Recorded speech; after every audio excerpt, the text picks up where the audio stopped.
Pride and Prejudice by Jane Austen. Chapter 40. Elizabeth's impatience to acquaint Jane with what had happened could no longer be overcome, and at length, resolving to suppress every particular in which her sister was concerned, and preparing her to be surprised, she related to her the next morning the chief of the scene between Mr. Darcy and herself. Miss Bennet's astonishment was soon lessened by the strong sisterly partiality which made any admiration of Elizabeth appear perfectly natural, and all surprise was shortly lost in other feelings. She was sorry that Mr. Darcy should have delivered his sentiments in a manner so little suited to recommend them, but still more was she grieved for the unhappiness which her sister's refusal must have given him. "His being so sure of succeeding was wrong," said she, "and certainly ought not to have appeared. But consider how much it must increase his disappointment." "Indeed," replied Elizabeth, "I am heartily sorry for him, but he has other feelings, which will probably soon drive away his regard for me. You do not blame me, however, for refusing him?" "Blame you? Oh, no." "But you blame me for having spoken so warmly of Wickham?" "No, I do not know that you were wrong in saying what you did." "But you will know it when I tell you what happened the very next day." She then spoke of the letter, repeating the whole of its contents as far as they concerned George Wickham. What a stroke this was for poor Jane, who would willingly have gone through the world without believing that so much wickedness existed in the whole race of mankind, as was here collected in one individual. Nor was Darcy's vindication, though grateful to her feelings, capable of consoling her for such discovery.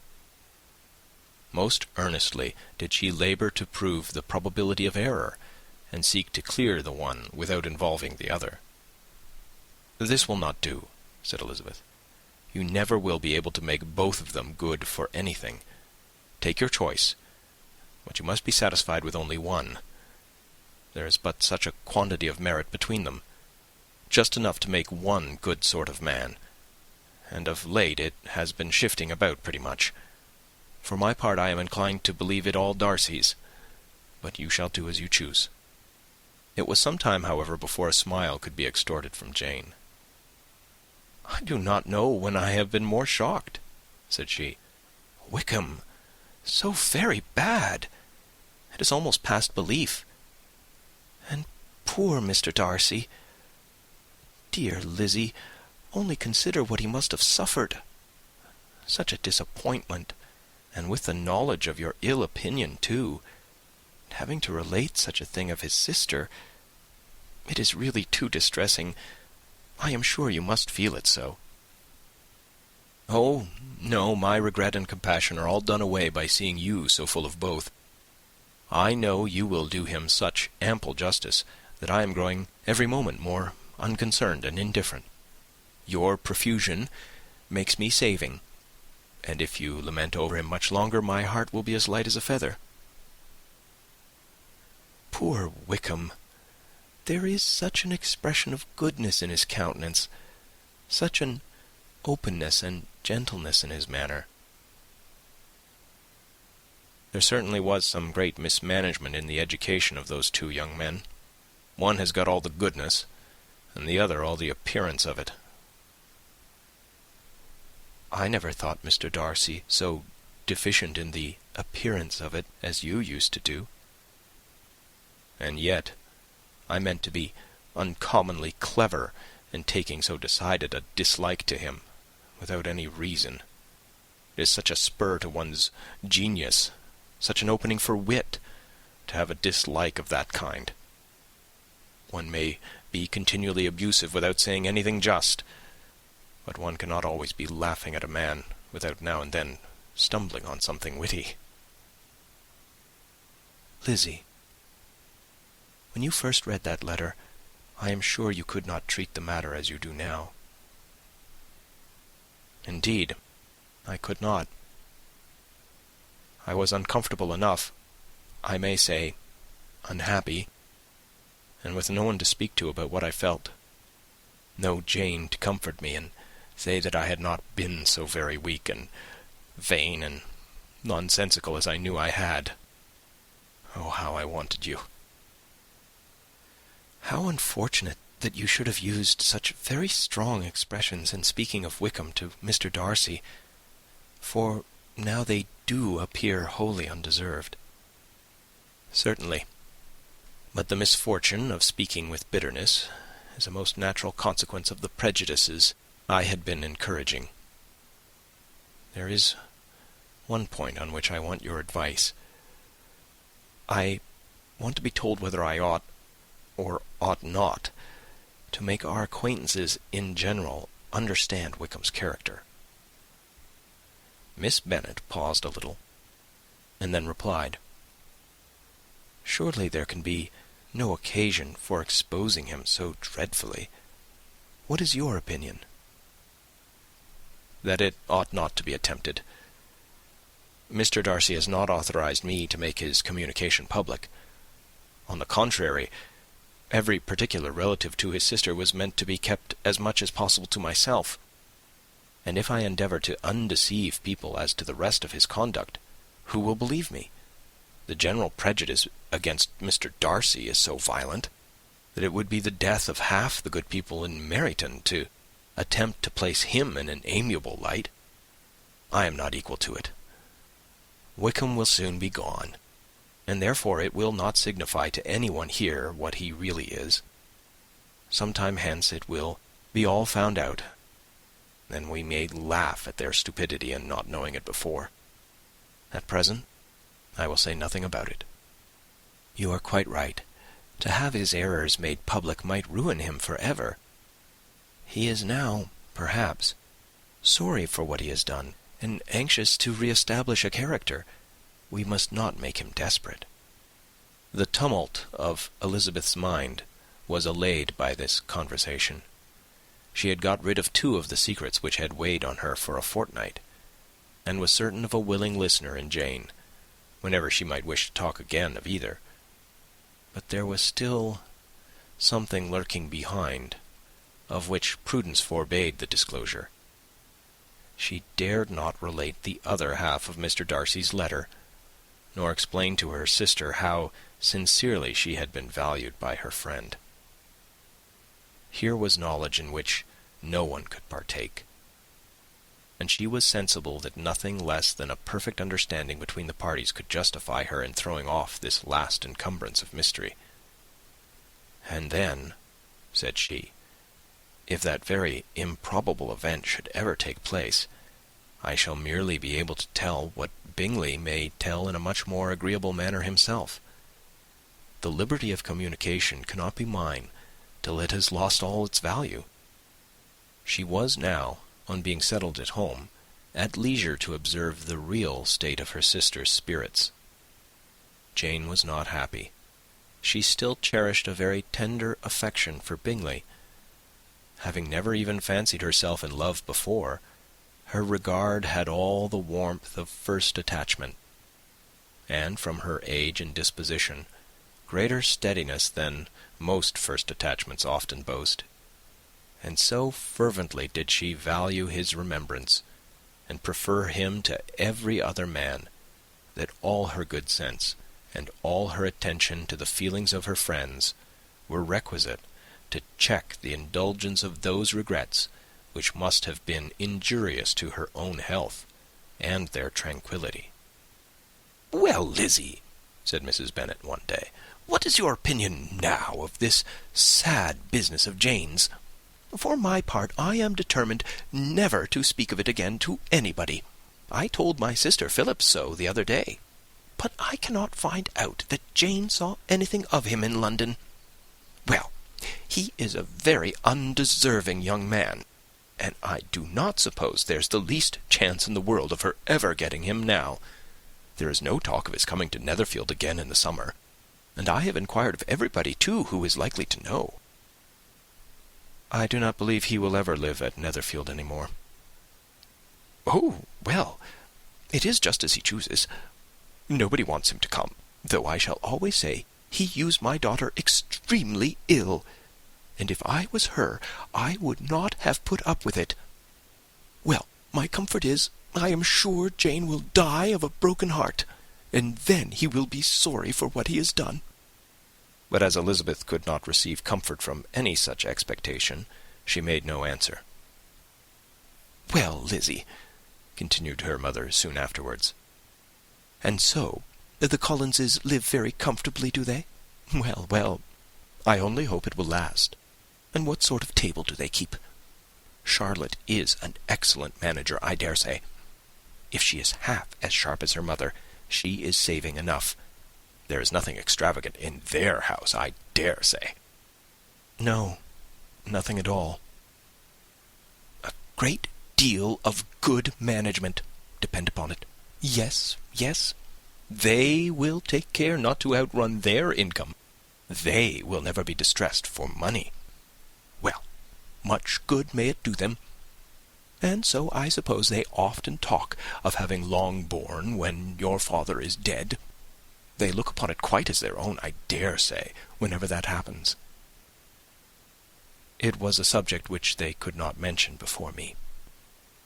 "No, it would have been strange if they had, but I make no doubt they often talk of it between themselves. Well, if they can be easy with an estate that is not lawfully their own, so much the better. I should be ashamed of having one that was only entailed on me." End of chapter 40. Chapter 41. The first week of their return was soon gone. The second began. It was the last of the regiment's stay in Meryton, and all the young ladies in the neighbourhood were drooping apace. The dejection was almost universal. The elder Miss Bennets alone were still able to eat, drink, and sleep, and pursue the usual course of their employments.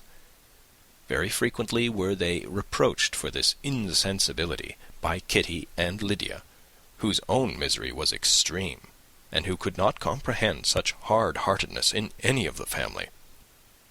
"Good heaven, what is to become of us? What are we to do?" would they often exclaim in the bitterness of woe. "How can you be smiling so, Lizzie?"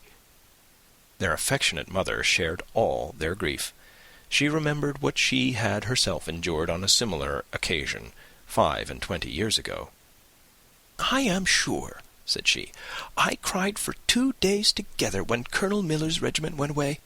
I thought I should have broken my heart." "I am sure I shall break mine," said Lydia. "If one could but go to Brighton," observed Mrs. Bennet. "Oh, yes, if one could but go to Brighton. But papa is so disagreeable. A little sea-bathing would set me up forever. And my Aunt Phillips is sure it would do me a great deal of good," added Kitty. Such were the kind of lamentations resounding perpetually through Longbourn House. Elizabeth tried to be diverted by them, but all sense of pleasure was lost in shame. She felt anew the justice of Mr. Darcy's objections, and never had she been so much disposed to pardon his interference in the views of his friend. But the gloom of Lydia's prospect was shortly cleared away, for she received an invitation from Mrs. Forster, the wife of the colonel of the regiment, to accompany her to Brighton. This invaluable friend was a very young woman, and very lately married. A resemblance in good humour and good spirits had recommended her and Lydia to each other, and out of their 3 months' acquaintance they had been intimate too. The rapture of Lydia on this occasion, her adoration of Mrs. Forster, the delight of Mrs. Bennet, and the mortification of Kitty, are scarcely to be described.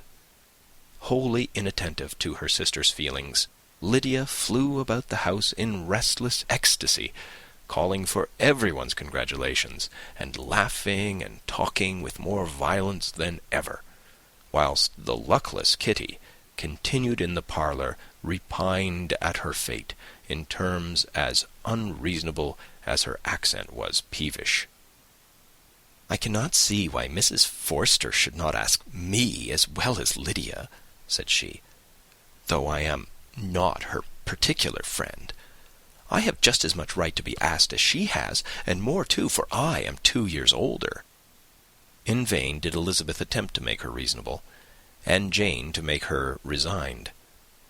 As for Elizabeth herself, this invitation was so far from exciting in her the same feelings as in her mother and Lydia, that she considered it as the death warrant of all possibility of common sense for the latter, and detestable as such a step must make her were it known, she could not help secretly advising her father not to let her go.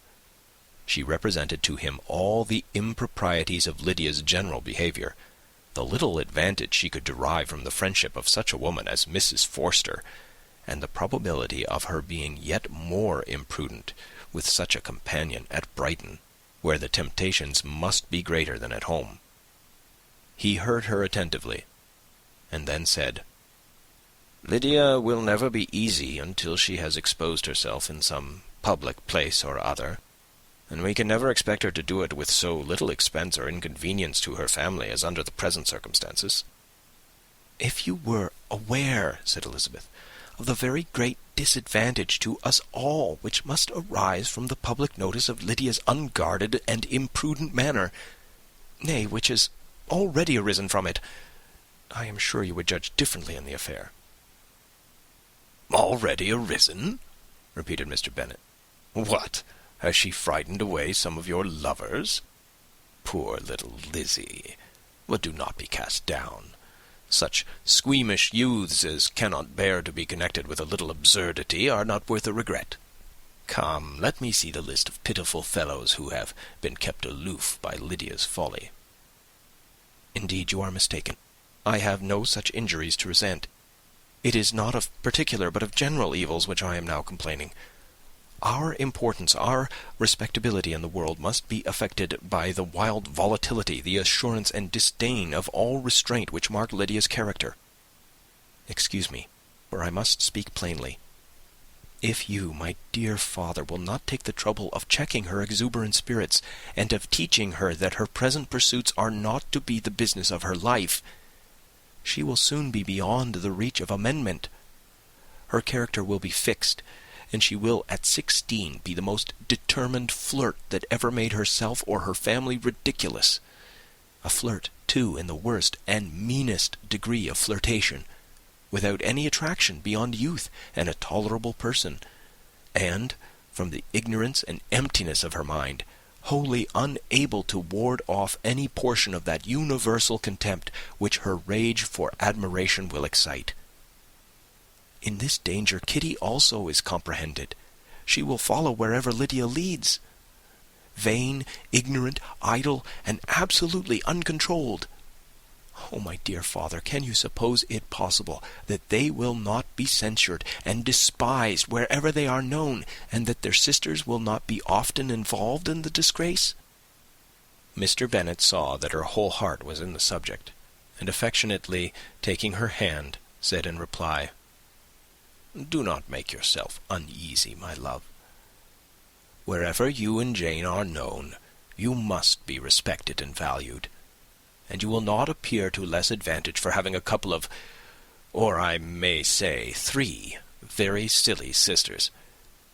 We shall have no peace at Longbourn if Lydia does not go to Brighton. Let her go, then. Colonel Forster is a sensible man, and will keep her out of any real mischief, and she is luckily too poor to be an object of prey to anybody. At Brighton she will be of less importance even as a common flirt than she has been here. The officers will find women better worth their notice. Let us hope, therefore, that her being there may teach her her own insignificance. At any rate, she cannot grow many degrees worse without authorizing us to lock her up for the rest of her life." With this answer Elizabeth was forced to be content. But her own opinion continued the same, and she left him disappointed and sorry. It was not in her nature, however, to increase her vexations by dwelling on them. She was confident of having performed her duty, and to fret over unavoidable evils, or augment them by anxiety, was no part of her disposition. Had Lydia and her mother known the substance of her conference with her father, their indignation would hardly have found expression in their united volubility. In Lydia's imagination, a visit to Brighton comprised every possibility of earthly happiness. She saw, with the creative eye of fancy, the streets of that gay bathing place covered with officers. She saw herself the object of attention to tens and to scores of them at present unknown. She saw all the glories of the camp, its tents stretched forth in beauteous uniformity of lines, crowded with the young and the gay, and dazzling with scarlet.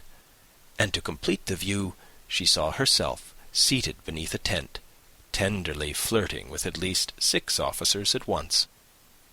Had she known her sister sought to tear her from such prospects and such realities as these, what would have been her sensations? They could have been understood only by her mother, who might have felt nearly the same. Lydia's going to Brighton was all that consoled her for her melancholy conviction of her husband's never intending to go there himself.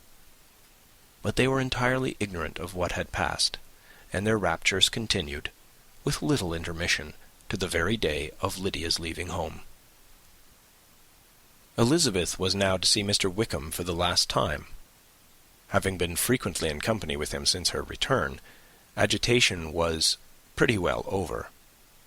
The agitations of formal partiality entirely so. She had even learnt to detect in the very gentleness which had first delighted her an affectation and a sameness to disgust and weary. In his present behaviour to herself, moreover, she had a fresh source of displeasure, for the inclination he soon testified of renewing those intentions which had marked the early part of their acquaintance could only serve, after what had since passed, to provoke her. She lost all concern for him in finding herself thus selected as the object of such idle and frivolous gallantry, and while she steadily repressed it, could not but feel the reproof contained in his believing that however long and for whatever cause his attentions had been withdrawn, her vanity would be gratified and her preference secured at any time by their renewal. On the very last day of the regiment's remaining at Meryton, he dined, with other of the officers, at Longbourn, and so little was Elizabeth disposed to part from him in good humour, that on his making some inquiry as to the manner in which her time had passed at Hunsford, she mentioned Colonel Fitzwilliam's and Mr. Darcy's having both spent 3 weeks at Rosings, and asked him if he was acquainted with the former. He looked surprised, displeased, alarmed, but with a moment's recollection and a returning smile, replied that he had formerly seen him often, and after observing that he was a very gentlemanly-like man, asked her how she had liked him. Her answer was warmly in his favour. With an air of indifference, he soon afterwards added, "How long did you say he was at Rosings?" "Nearly 3 weeks." "And you saw him frequently?" "Yes, almost every day." "His manners are very different from his cousin's." "Yes, very different. But I think Mr. Darcy improves upon acquaintance." "Indeed!" cried Mr. Wickham, with a look which did not escape her. "And pray, may I ask—" But checking himself, he added in a gayer tone, "Is it in address that he improves? Has he deigned to add aught of civility to his ordinary style? For I dare not hope," he continued in a lower and more serious tone, "that he is improved in essentials." "Oh, no," said Elizabeth. "In essentials, I believe he is very much what he ever was." While she spoke, Wickham looked as if, scarcely knowing whether to rejoice over her words or to distrust their meaning.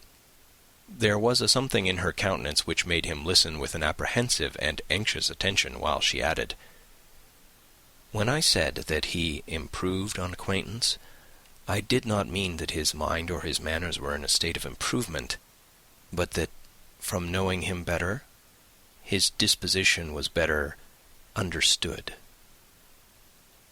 Wickham's alarm now appeared in a heightened complexion and agitated look.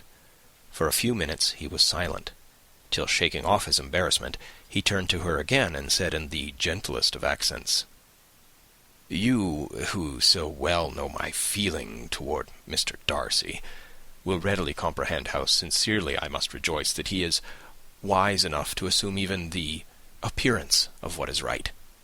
His pride in that direction may be of service, if not to himself, to many others, for it must only deter him from such foul misconduct as I have suffered by.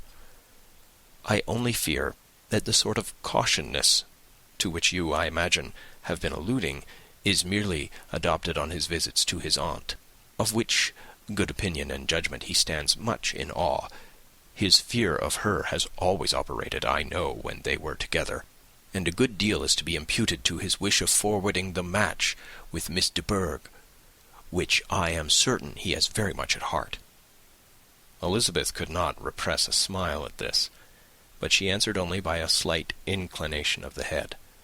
She saw that he wanted to engage her on the old subject of his grievances, and she was in no humour to indulge him. The rest of the evening passed with the appearance, on his side, of useful cheerfulness, but with no further attempt to distinguish Elizabeth, and they parted at last with mutual civility, and possibly a mutual desire of never meeting again. When the party broke up, Lydia returned with Mrs. Forster to Meryton, from whence they were to set out early the next morning. The separation between her and her family was rather noisy than pathetic. Kitty was the only one who shed tears, but she did weep from vexation and envy. Mrs. Bennet was diffuse in her good wishes for the felicity of her daughter, and impressive in her injunctions that she should not miss the opportunity of enjoying herself as much as possible, advice which there was every reason to believe would be well attended to. And in the clamorous happiness of Lydia herself, in bidding farewell, the more gentle adieus of her sisters were uttered without being heard.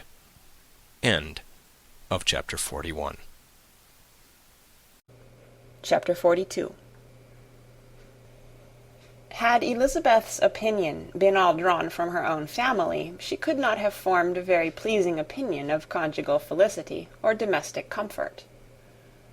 Her father, captivated by youth and beauty, and that appearance of good humour which youth and beauty generally give, had married a woman whose weak understanding and illiberal mind had very early in their marriage put an end to all real affection for her. Respect, esteem, and confidence had vanished forever, and all his views of domestic happiness were overthrown. But Mr. Bennet was not of a disposition to seek comfort for the disappointment which his own imprudence had brought on, in any of those pleasures which too often console the unfortunate for their folly or their vice. He was fond of the country and of books, and from these tastes had arisen his principal enjoyments. To his wife he was very little otherwise indebted than as her ignorance and folly had contributed to his amusement. This is not the sort of happiness which a man would in general wish to owe to his wife, but where other powers of entertainment are wanting, the true philosopher will derive benefit from such as are given.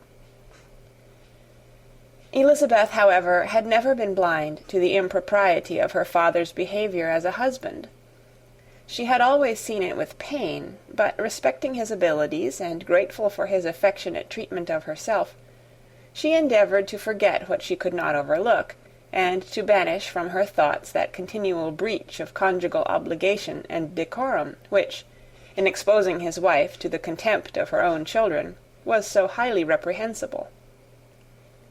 But she had never felt so strongly as now the disadvantages which must attend the children of so unsuitable a marriage, nor ever been so fully aware of the evils arising from so ill-judged a direction of talents which, rightly used, might at least have preserved the respectability of his daughters, even if incapable of enlarging the mind of his wife.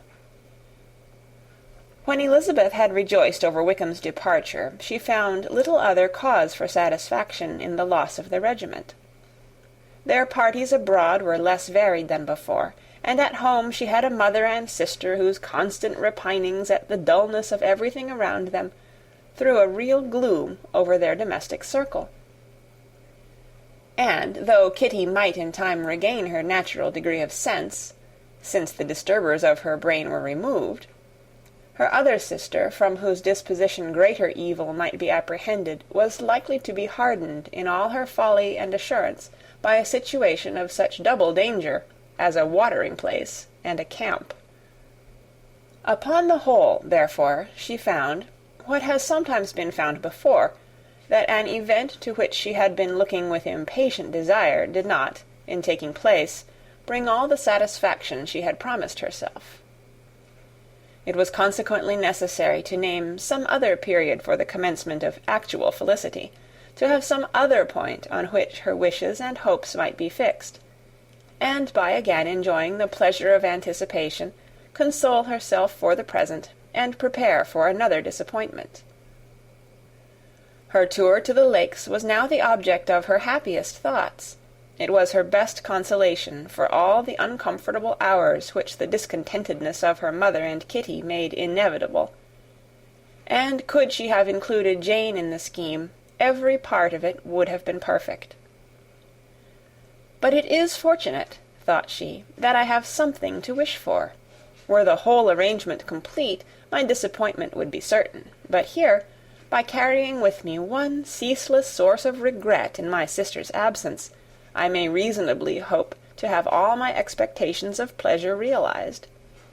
A scheme of which every part promises delight can never be successful, and general disappointment is only warded off by the defence of some little peculiar vexation. When Lydia went away, she promised to write very often and very minutely to her mother and Kitty, but her letters were always long expected, and always very short. Those to her mother contained little else than that they were just returned from the library, where such and such officers had attended them, and where she had seen such beautiful ornaments as made her quite wild.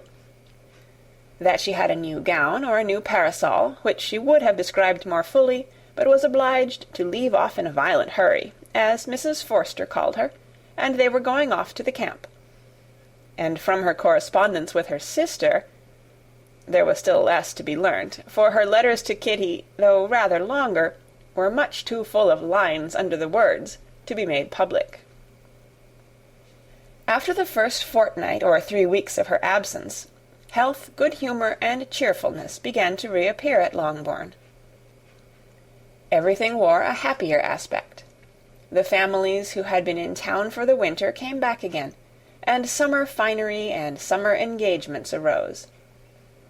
Mrs. Bennet was restored to her usual querulous serenity, and by the middle of June Kitty was so much recovered as to be able to enter Meryton without tears, an event of such happy promise as to make Elizabeth hope that by the following Christmas she might be so tolerably reasonable as not to mention an officer above once a day, unless, by some cruel and malicious arrangement at the War Office, another regiment should be quartered in Meryton.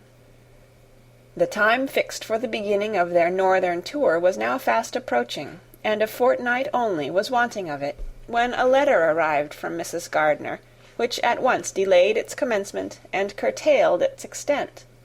Mr. Gardiner would be prevented by business from setting out till a fortnight later in July, and must be in London again within a month.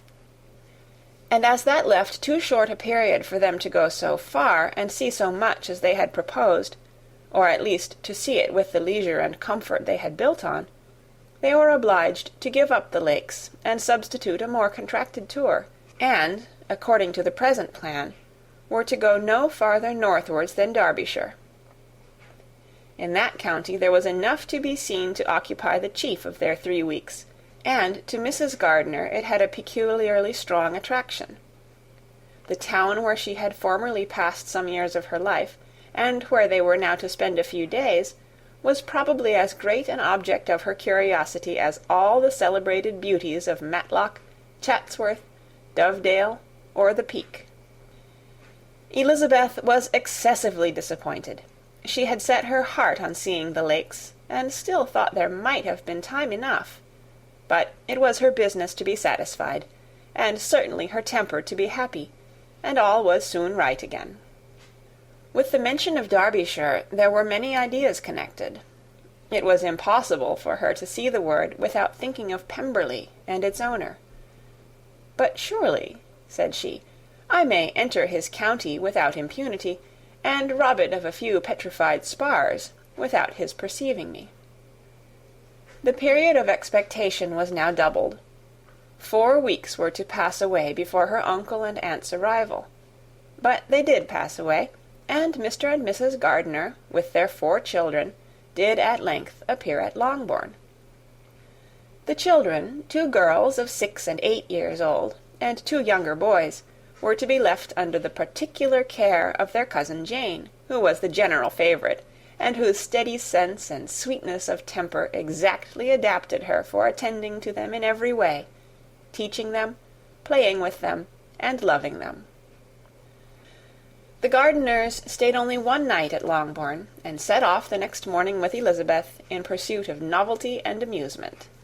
One enjoyment was certain, that of suitableness of companions, a suitableness which comprehended health and temper to bear inconveniences, cheerfulness to enhance every pleasure, and affection and intelligence which might supply it among themselves if there were disappointments abroad. It is not the object of this work to give a description of Derbyshire, nor of any of the remarkable places through which their route thither lay. Oxford, Blenheim, Warwick, Kenilworth, Birmingham, etc., are sufficiently known. A small part of Derbyshire is all the present concern. To the little town of Lambton, the scene of Mrs. Gardiner's former residence, and where she had lately learned some acquaintance still remained, they bent their steps. After having seen all the principal wonders of the country, and within 5 miles of Lambton, Elizabeth found from her aunt that Pemberley was situated. It was not in their direct road, nor more than a mile or 2 out of it. In talking over their route the evening before, Mrs. Gardiner expressed an inclination to see the place again. Mr. Gardiner declared his willingness, and Elizabeth was applied to for her approbation. "My love, should you not like to see a place of which you have heard so much?" said her aunt. "A place, too, with which so many of your acquaintances are connected. Wickham passed all his youth there, you know." Elizabeth was distressed. She felt that she had no business at Pemberley, and was obliged to assume a disinclination for seeing it. She must own that she was tired of seeing great houses. After going over so many, she really had no pleasure in fine carpets or satin curtains. Mrs. Gardiner abused her stupidity. "If it were merely a fine house richly furnished," said she, "I should not care about it myself, but the grounds are delightful. They have some of the finest woods in the country." Elizabeth said no more, but her mind could not acquiesce. The possibility of meeting Mr. Darcy while viewing the place instantly occurred. It would be dreadful. She blushed at the very idea, and thought it would be better to speak openly to her aunt than to run such a risk. But against this there were objections, and she finally resolved that it could be the last resource, if her private inquiries to the absence of the family were unfavourably answered. Accordingly, when she retired at night, she asked the chambermaid whether Pemberley were not a very fine place, what was the name of its proprietor, and, with no little alarm, whether the family were down for the summer. A most welcome negative followed the last question, and her alarms now being removed, she was at leisure to feel a great deal of curiosity to see the house herself, and when the subject was revived the next morning, and she was again applied to, could readily answer, and with a proper air of indifference, that she had not really any dislike to the scheme. To Pemberley, therefore, they were to go. End of chapter 42. Chapter 43. Elizabeth, as they drove along, watched for the first appearance of Pemberley Woods with some perturbation, and when at length they turned in at the lodge, Her spirits were in a high flutter. The park was very large, and contained great variety of ground. They entered it in one of its lowest points, and drove for some time through a beautiful wood stretching over a wide extent. Elizabeth's mind was too full for conversation, but she saw and admired every remarkable spot and point of view. They gradually ascended for 1/2 mile, and then found themselves at the top of a considerable eminence, where the wood ceased, and the eye was instantly caught by Pemberley House, situated on the opposite side of a valley, into which the road with some abruptness wound. It was a large, handsome stone building, standing well on rising ground and backed by a ridge of high woody hills, and in front a stream of some natural importance was swelled into greater, but without any artificial appearance. Its banks were neither formal nor falsely adorned. Elizabeth was delighted. She had never seen a place for which nature had done more, or where natural beauty had been so little counteracted by an awkward taste. They were all of them warm in their admiration, and at that moment she felt that to be mistress of Pemberley might be something. They descended the hill, crossed the bridge, and drove to the door, and, while examining the nearer aspect of the house, all her apprehension of meeting its owner returned. She dreaded lest the chambermaid had been mistaken.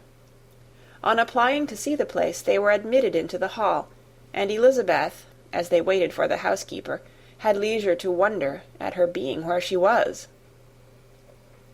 The housekeeper came, a respectable-looking elderly woman, much less fine and more civil than she had any notion of finding her. They followed her into the dining parlour. It was a large, well-proportioned room, handsomely fitted up. Elizabeth, after slightly surveying it, went to a window to enjoy its prospect. The hill, crowned with wood, which they had descended, receiving increased abruptness from the distance, was a beautiful object. Every disposition of the ground was good, and she looked on the whole scene, the river, the trees scattered on its banks, and the winding of the valley as far as she could trace it, with delight. As they passed into other rooms, these objects were taking different positions, but from every window there were beauties to be seen. The rooms were lofty and handsome, and their furniture suitable to the fortune of its proprietor, but Elizabeth saw, with admiration of his taste, that it was neither gaudy nor uselessly fine, with less of splendour and more real elegance than the furniture of Rosings. "And of this place," thought she, "I might have been mistress. With these rooms I might now have been familiarly acquainted. Instead of viewing them as a stranger, I might have rejoiced in them as my own, and welcomed to them as visitors my uncle and aunt. But no," recollecting herself, "that could never be. My uncle and aunt would have been lost to me. I should not have been allowed to invite them." This was a lucky recollection. It saved her from something very like regret. She longed to inquire of the housekeeper whether her master was really absent, but had not the courage for it. At length, however, the question was asked by her uncle, and she turned away with alarm, while Mrs. Reynolds replied that he was, adding, "But we expect him to-morrow, with a large party of friends." How rejoiced was Elizabeth that their own journey had not by any circumstance been delayed a day. Her aunt now called her to look at a picture. She approached and saw the likeness of Mr. Wickham, suspended, amongst several other miniatures, over the mantelpiece. Her aunt asked her, smilingly, how she liked it. The housekeeper came forward and told them it was a picture of a young gentleman, the son of her late master's steward, who had been brought up by him at his own expense.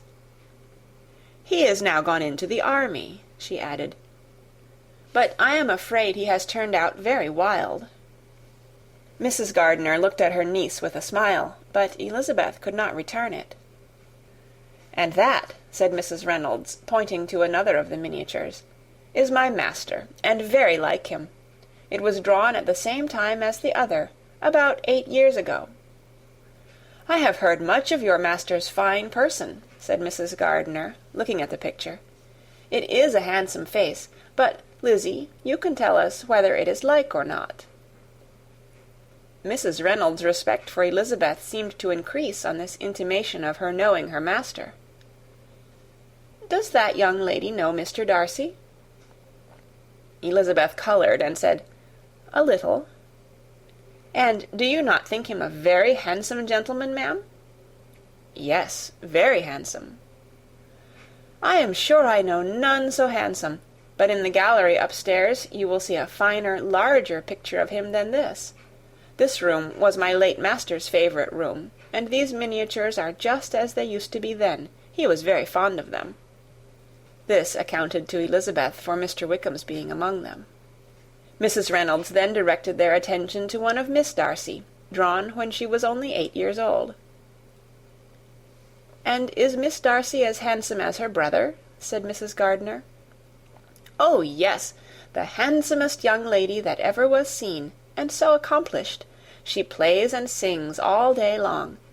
In the next room is a new instrument just come down for her, a present from my master. She comes here to-morrow with him."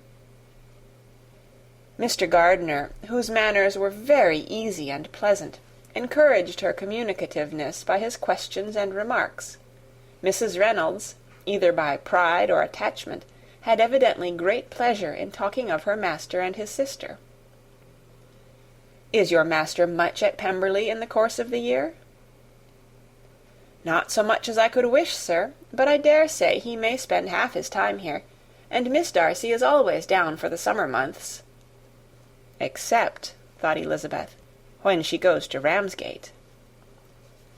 "If your master would marry, you might see more of him." "Yes, sir, but I do not know when that will be. I do not know who is good enough for him." Mr. and Mrs. Gardiner smiled. Elizabeth could not help saying, "It is very much to his credit, I am sure, that you should think so." "I say no more than the truth, and everybody will say that knows him," replied the other. Elizabeth thought this was going pretty far, and she listened with increasing astonishment as the housekeeper added, "I have never known a cross word from him in my life, and I have known him ever since he was 4 years old." This was praise of all others most extraordinary, most opposite to her ideas. That he was not a good-tempered man had been her firmest opinion. Her keenest attention was awakened. She longed to hear more, and was grateful to her uncle for saying, "There are very few people of whom so much can be said. You are lucky in having such a master." "Yes, sir, I know I am. If I were to go through the world, I could not meet with a better. But I have always observed that they who are good-natured when children are good-natured when they grow up, and he was always the sweetest-tempered, most generous-hearted boy in the world." Elizabeth almost stared at her. "Can this be Mr. Darcy?" thought she. "His father was an excellent man," said Mrs. Gardiner. "Yes, ma'am, that he was indeed, and his son will be just like him, just as affable to the poor."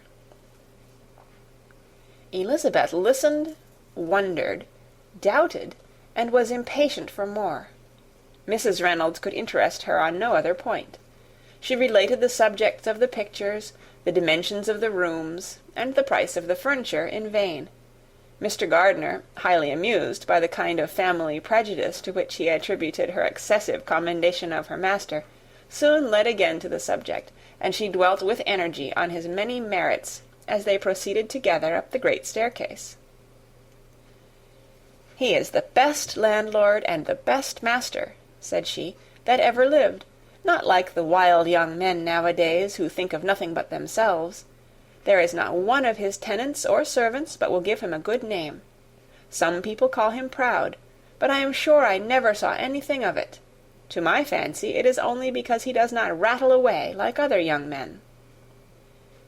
"In what an amiable light does this place him," thought Elizabeth. "This fine account of him," whispered her aunt as they walked, "is not quite consistent with his behaviour to our poor friend.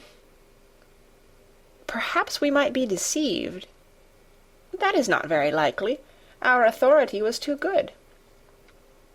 On reaching the spacious lobby above, they were shown into a very pretty sitting-room, lately fitted up with greater elegance and lightness than the apartments below, and were informed that it was but just done to give pleasure to Miss Darcy, who had taken a liking to the room when last at Pemberley.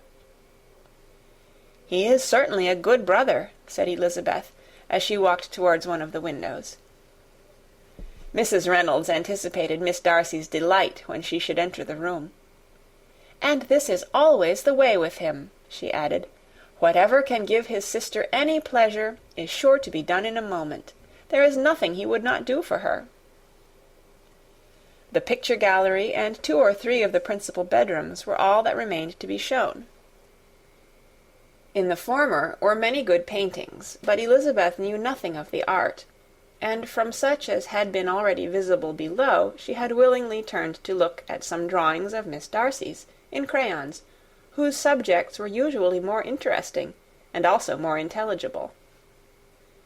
In the gallery there were many family portraits, but they could have little to fix the attention of a stranger. Elizabeth walked in quest of the only face whose features would be known to her. At last it arrested her, and she beheld a striking resemblance to Mr. Darcy, with such a smile over the face as she remembered to have sometimes seen when he looked at her. She stood several minutes before the picture, in earnest contemplation, and returned to it again before they quitted the gallery. Mrs. Reynolds informed them that it had been taken in his father's lifetime. There was certainly at this moment in Elizabeth's mind a more gentle sensation towards the original than she had ever felt at the height of their acquaintance. The commendation bestowed on him by Mrs. Reynolds was of no trifling nature. What praise is more valuable than the praise of an intelligent servant? As a brother, a landlord, a master, she considered how many people's happiness were in his guardianship. How much of pleasure and pain was it in his power to bestow? How much of good or evil must be done by him? Every idea that had been brought forward by the housekeeper was favourable to his character, and as she stood before the canvas on which he was represented, and fixed his eyes upon herself, she thought of his regard with a deeper sentiment of gratitude than it had ever raised before. She remembered its warmth, and softened its impropriety of expression. When all of the house that was open to general inspection had been seen, they returned downstairs, and, taking leave of the housekeeper, were consigned over to the gardener, who met them at the hall door. As they walked across the hall towards the river, Elizabeth turned back to look again. Her uncle and aunt stopped also, and while the former was conjecturing as to the date of the building, the owner of it himself suddenly came forward from the road which led behind it to the stables. They were within 20 yards of each other, and so abrupt was his appearance that it was impossible to avoid his sight. Their eyes instantly met, and the cheeks of both were overspread with the deepest blush. He absolutely started, and for a moment seemed immovable from surprise, but shortly recovering himself, advanced towards the party, and spoke to Elizabeth, if not in terms of perfect composure, at least of perfect civility. She had instinctively turned away, but stopping on his approach, received his compliments with an embarrassment impossible to be overcome. Had his first appearance, or his resemblance to the picture they had just been examining, been insufficient to assure the other two that they now saw Mr. Darcy, the gardener's expression of surprise on beholding his master must immediately have told it. They stood a little aloof while he was talking to their niece, who, astonished and confused, scarcely dared lift her eyes to his face, and knew not what answer she returned to his civil inquiries after her family. Amazed at the alteration of his manner since they last parted, every sentence that he uttered was increasing her embarrassment, and every idea of the impropriety of her being found there recurring to her mind, the few minutes in which they continued were some of the most uncomfortable in her life. Nor did he seem much more at ease. When he spoke, his accent had none of its usual sedateness, and he repeated his inquiries as to the time of her having left Longbourn, and of her having stayed in Derbyshire so often, and in so hurried a way, as plainly spoke the distraction of his thoughts. At length every idea seemed to fail him, and, after standing a few moments without saying a word, he suddenly recollected himself and took leave. The others then joined her, and expressed admiration of his figure, but Elizabeth heard not a word, and, wholly engrossed by her own feelings, followed them in silence. She was overpowered by shame and vexation. Her coming there was the most unfortunate, the most ill-judged thing in the world. How strange it must appear to him! In what a disgraceful light might it not strike so vain a man! It might seem as if she had purposely thrown herself in his way again. Oh, why did she come? Or why did he thus come a day before he was expected? Had they been only 10 minutes sooner, they should have been beyond the reach of his discrimination, for it was plain that he was that moment arrived, that moment alighted from his horse or his carriage. She blushed again and again over the perverseness of the meeting. And his behaviour, so strikingly altered, what could it mean? That he should even speak to her was amazing, but to speak with such civility, to inquire after her family! Never in her life had she seen his manners so little dignified, never had he spoken with such gentleness as on this unexpected meeting. What a contrast did it offer to his last address in Rosings Park, when he put his letter into her hand! She knew not what to think, or how to account for it.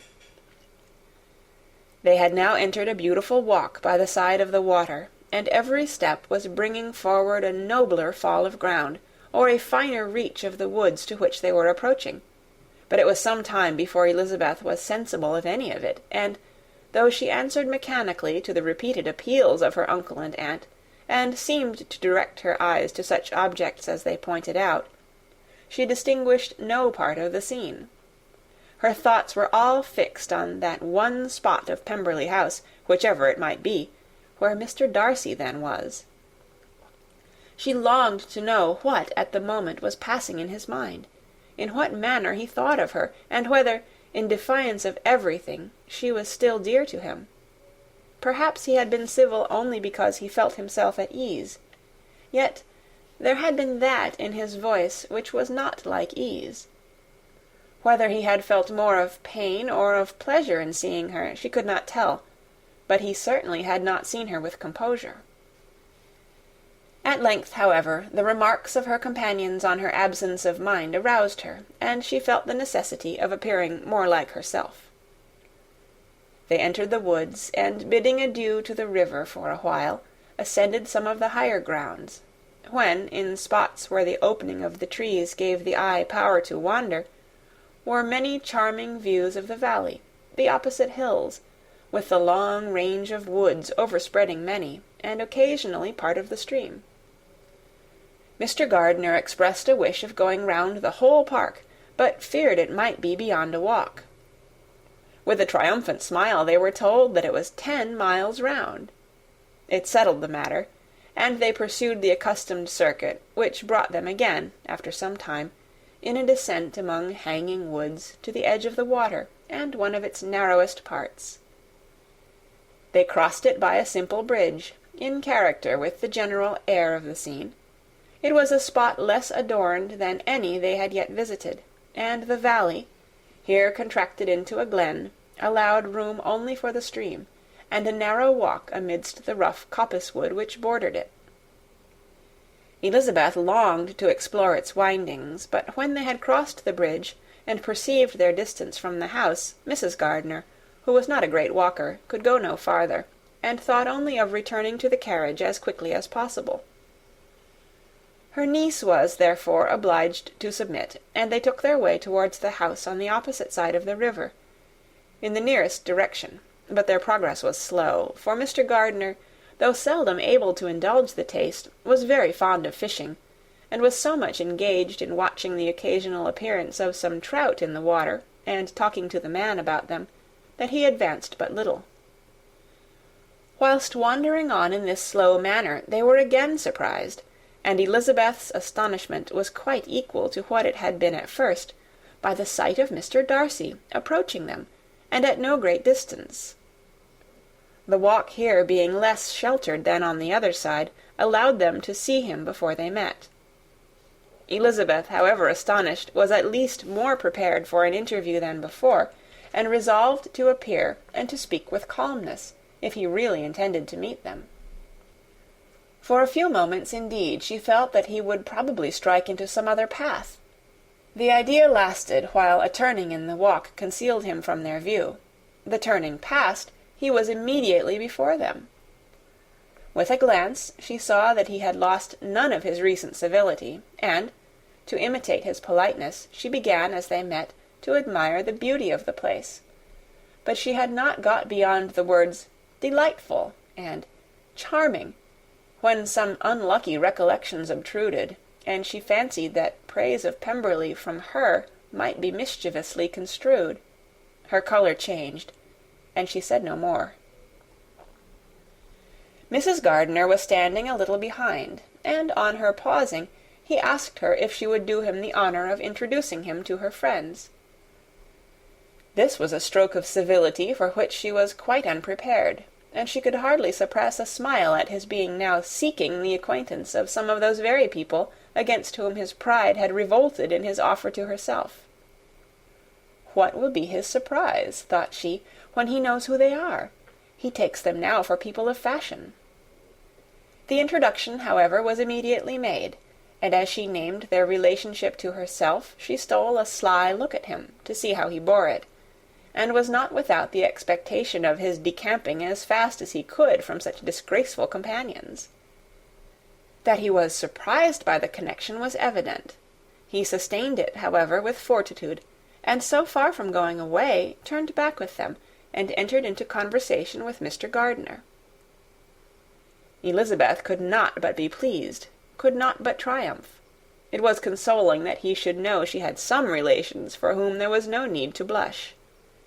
She listened most attentively to all that passed between them, and gloried in every expression, every sentence of her uncle which marked his intelligence, his taste, or his good manners.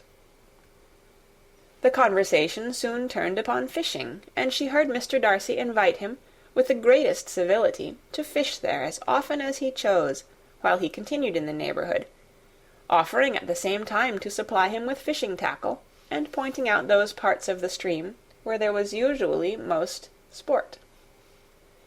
Mrs. Gardiner, who was walking arm in arm with Elizabeth, gave her a look expressive of wonder. Elizabeth said nothing, but it gratified her exceedingly. The compliment must be all for herself.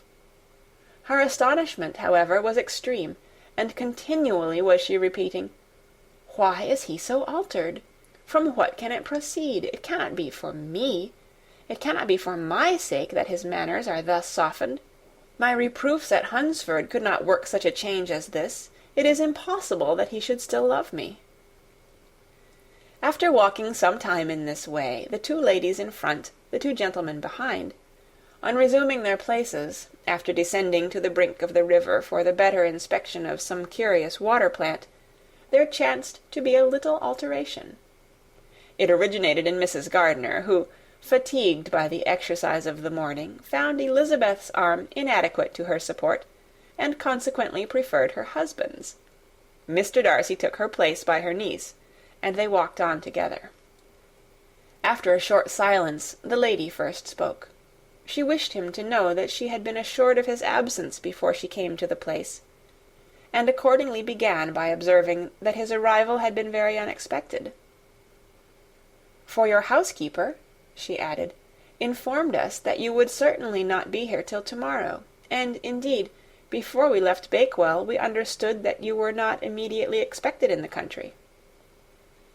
He acknowledged the truth of it all, and said that business with his steward had occasioned his coming forward a few hours before the rest of the party with whom he had been travelling. "They will join me early to-morrow," he continued, "and among them are some who will claim an acquaintance with you, Mr. Bingley and his sisters." Elizabeth answered only by a slight bow. Her thoughts were instantly driven back to the time when Mr. Bingley's name had been the last mentioned between them, and, if she might judge by his complexion, his mind was not very differently engaged. "There is also one other person in the party," he continued after a pause, "who more particularly wishes to be known to you. Will you allow me, or do I ask too much, to introduce my sister to your acquaintance during your stay at Lambton?" The surprise of such an application was great indeed. It was too great for her to know in what manner she acceded to it. She immediately felt that whatever desire Miss Darcy might have of being acquainted with her must be the work of her brother, and without looking farther, it was satisfactory.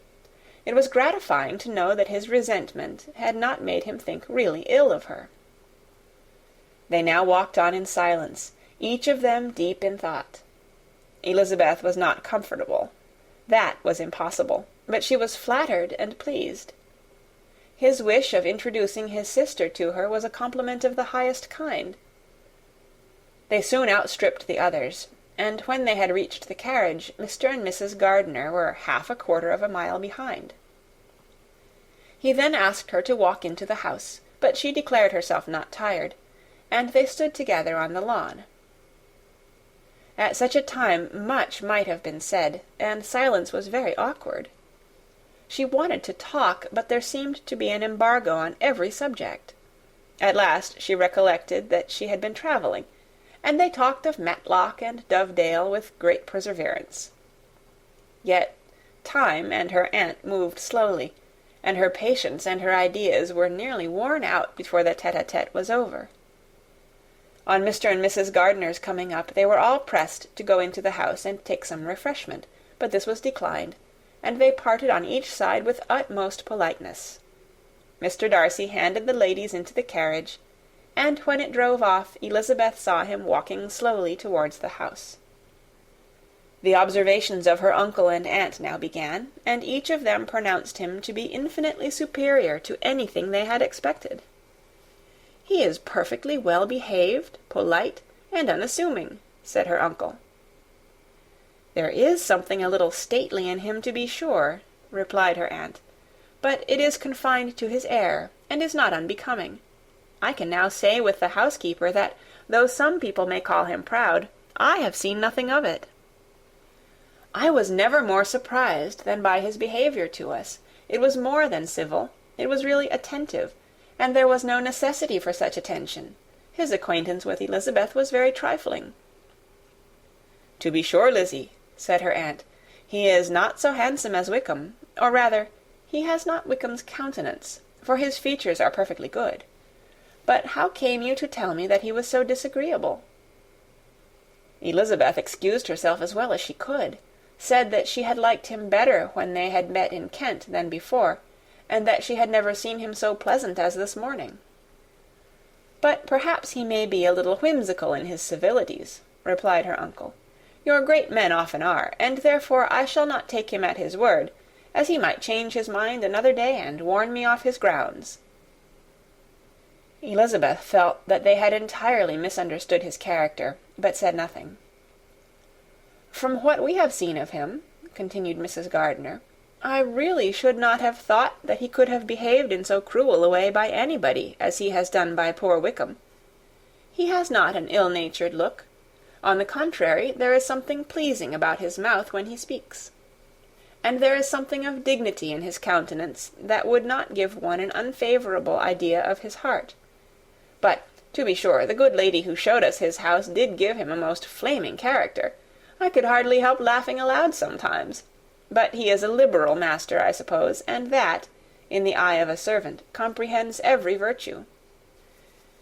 Elizabeth here felt herself called on to say something in vindication of his behaviour to Wickham, and therefore gave them to understand, in as guarded a manner as she could, that by what she had heard from his relations in Kent, his actions were capable of a very different construction, and that his character was by no means so faulty, nor Wickham's so amiable, as they had been considered in Hertfordshire. In confirmation of this, she related the particulars of all the pecuniary transactions in which they had been connected, without actually naming her authority, but stating it to be such as might be relied on.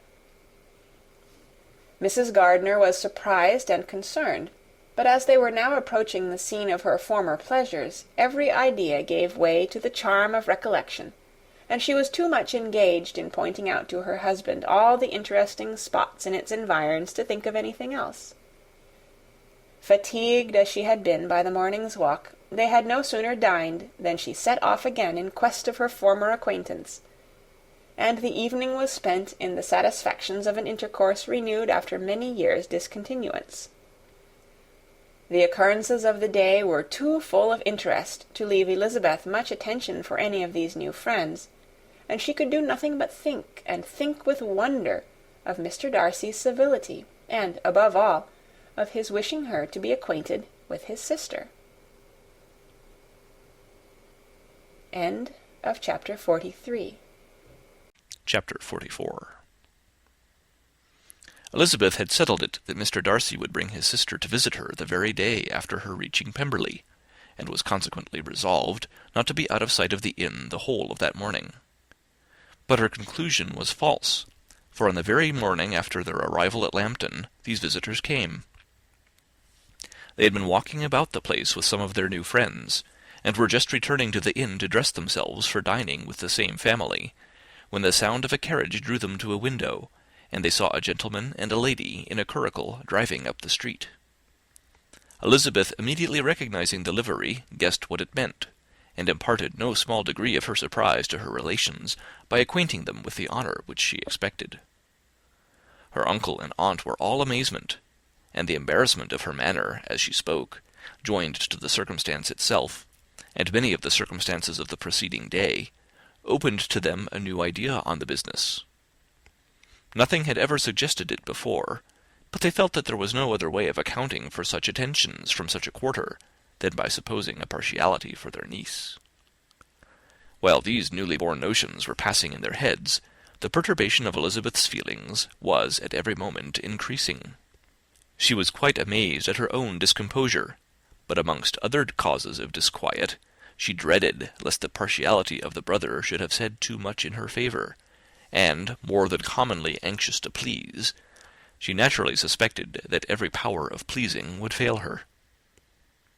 She retreated from the window, fearful of being seen, and as she walked up and down the room, endeavouring to compose herself, saw such looks of inquiring surprise in her uncle and aunt as made everything worse.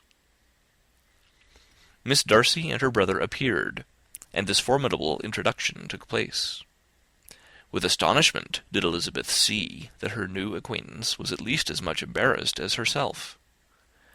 Since her being at Lambton, she had heard that Miss Darcy was exceedingly proud, but the observation of a very few minutes convinced her that she was only exceedingly shy.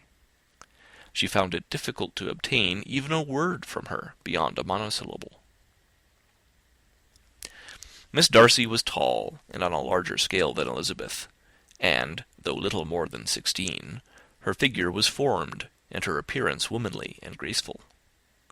She was less handsome than her brother, but there was sense and good humour in her face, and her manners were perfectly unassuming and gentle.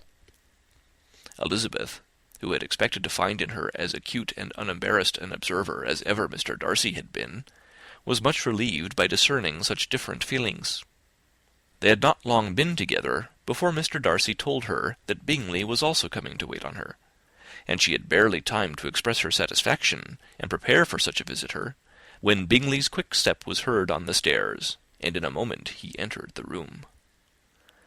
All Elizabeth's anger against him had been long done away, but had she still felt any, it could hardly have stood its ground against the unaffected cordiality with which he expressed himself on seeing her again. He inquired in a friendly, though general way, after her family, and looked and spoke with the same good-humoured ease that he had ever done. To Mr. and Mrs. Gardiner he was scarcely a less interesting personage than to herself. They had long wished to see him. The whole party before them, indeed, excited a lively attention. The suspicions which had just arisen of Mr. Darcy and their niece directed their observation towards each with an earnest, though guarded, inquiry, and they soon drew from those inquiries the full conviction that one of them, at least, knew what it was to love. Of the lady's sensations they remained a little in doubt, but that the gentleman was overflowing with admiration was evident enough. Elizabeth, on her side, had much to do. She wanted to ascertain the feelings of each of her visitors. She wanted to compose her own, and to make herself agreeable to all, and in the latter object, where she feared most to fail, she was most sure of success, for those to whom she endeavoured to give pleasure were prepossessed in her favour. Bingley was ready, Georgiana was eager, and Darcy determined to be pleased. In seeing Bingley, her thoughts naturally flew to her sister, and oh, how ardently did she long to know whether any of his were directed in a like manner. Sometimes she could fancy that he talked less than on former occasions, and once or twice pleased herself with the notion that, as he looked at her, he was trying to trace a resemblance. But, though this might be imaginary, she could not be deceived as to his behaviour to Miss Darcy, who had been set up as a rival to Jane. No look appeared on either side that spoke particular regard. Nothing occurred between them that could justify the hopes of his sister. On this point she was soon satisfied, and 2 or 3 little circumstances occurred ere they parted, which, in her anxious interpretation, denoted a recollection of Jane not untinctured by tenderness, and a wish of saying more that might lead to the mention of her, had he dared. He observed to her, at a moment when the others were talking together, and in a tone which had something of real regret, that it was a very long time since he had had the pleasure of seeing her, and, before she could reply, he added, "It is above 8 months. We have not met since the 26th of November, when we were all dancing together at Netherfield." Elizabeth was pleased to find his memory so exact, and he afterwards took occasion to ask her, when unattended to by any of the rest, whether all her sisters were at Longbourn. There was not much in the question, nor in the preceding remark, but there was a look and a manner which gave them meaning. It was not often that she could turn her eyes on Mr. Darcy himself, but whenever she did catch a glimpse, she saw an expression of general complaisance, and in all that he said she heard an accent so removed from hauteur or disdain of his companions as convinced her that the improvement of manners which she had yesterday witnessed, however temporary its existence might prove, had at least outlived one day. When she saw him thus seeking the acquaintance and courting the good opinion of people with whom any intercourse a few months ago would have been a disgrace, when she saw him thus civil, not only to herself, but to the very relations whom he had openly disdained, and recollected their last lively scene in Hunsford Parsonage, the difference, the change, was so great, and struck so forcibly on her mind, that she could hardly restrain her astonishment from being visible. Never, even in the company of his dear friends at Netherfield, or his dignified relations at Rosings, had she seen him so desirous to please, so free from self-consequence or unbending reserve, as now, when no importance could result from the success of his endeavours, and when even the acquaintance of those to whom his attentions were addressed would draw down the ridicule and censure of the ladies, both of Netherfield and Rosings. Their visitor stayed with them above half an hour, and when they arose to depart, Mr. Darcy called on his sister to join him in expressing their wish of seeing Mr. and Mrs. Gardiner and Miss Bennet to dinner at Pemberley before they left the country. Miss Darcy, though with a diffidence which marked her little in the habit of giving invitations, readily obeyed. Mrs. Gardiner looked at her niece, desirous of knowing how she, whom the invitation most concerned, felt disposed as to its acceptance, but Elizabeth had turned away her head. Presuming, however, that this studied avoidance spoke rather a momentary embarrassment than any dislike of the proposal, and seeing in her husband, who was fond of society, a perfect willingness to accept it, she ventured to engage for her attendance, and the day after the next was fixed on. Bingley expressed great pleasure in the certainty of seeing Elizabeth again, having still a great deal to say to her, and many inquiries to make after all their Hertfordshire friends. Elizabeth, construing all this into a wish of hearing her speak of her sister, was pleased, and on this account, as well as some others, found herself, when their visitors left them, capable of considering the last half-hour with some satisfaction, though while it was passing, the enjoyment of it had been little. Eager to be alone, and fearful of inquiries or hints from her uncle and aunt, she stayed with them only long enough to hear their favourable opinion of Bingley, and then hurried away to dress. but she had no reason to fear Mr. and Mrs. Gardiner's curiosity. It was not their wish to force her communication. It was evident that she was much better acquainted with Mr. Darcy than they had before any idea of. It was evident that he was very much in love with her. They saw much to interest, but nothing to justify inquiry. Of Mr. Darcy it was now a matter of anxiety to think well, and, as far as their acquaintance reached, there was no fault to find. They could not be untouched by his politeness, and had they drawn his character from their own feelings and his servant's report, without any reference to any other account, the circle in Hertfordshire to which he was known would not have recognized it for Mr. Darcy. There was now an interest, however, in believing the housekeeper, and they soon became sensible that the authority of a servant who had known him since he was 4 years old, and whose own manners indicated respectability, was not to be hastily rejected. Neither had anything occurred in the intelligence of their Lambton friends that could materially lessen its weight. They had nothing to accuse him of but pride. Pride he probably had, and if not, it would certainly be imputed by the inhabitants of a small market town where the family did not visit. It was acknowledged, however, that he was a liberal man, and did much good among the poor. With respect to Wickham, the travellers soon found that he was not held there in much estimation, for though the chief of his concerns with the son of his patron were imperfectly understood, it was yet a well-known fact that, on his quitting Derbyshire, he had left many debts behind him, which Mr. Darcy afterwards discharged. As for Elizabeth, her thoughts were at Pemberley this evening more than the last, and the evening, though as it passed seemed long, was not long enough to determine her feelings towards one in that mansion, and she lay awake 2 whole hours endeavouring to make them out. She certainly did not hate him. No, hatred had vanished long ago, and she had almost as long been ashamed of ever feeling a dislike against him that could be so called. The respect created by the conviction of his valuable qualities, though at first unwillingly admitted, had for some time ceased to be repugnant to her feeling, and it was now heightened into somewhat of a friendlier nature by the testimony so highly in his favour, and bringing forward his disposition in so amiable a light which yesterday had produced. But above all, above respect and esteem, there was a motive within her of good-will which could not be overlooked.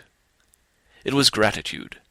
Gratitude, not merely for having once loved her, but for loving her still well enough to forgive all the petulance and acrimony of her manner in rejecting him, and all the unjust accusations accompanying her rejection. He who, she had been persuaded, would avoid her as his greatest enemy, seemed, on this accidental meeting, most eager to preserve the acquaintance, and without any indelicate display of regard, or any peculiarity of manner, where their 2 selves only were concerned, was soliciting the good opinion of her friends, and bent on making her known to his sister. Such a change in a man of so much pride, exciting not only astonishment but gratitude, for to love, ardent love, it must be attributed, and as such its impression on her was of a sort to be encouraged, as by no means unpleasing, though it could not be exactly defined. She respected, she esteemed, she was grateful to him, she felt a real interest in his welfare, and she only wanted to know how far she wished that welfare to depend upon herself, and how far it would be for the happiness of both that she should employ the power, which her fancy told her she still possessed, of bringing on her the renewal of his addresses.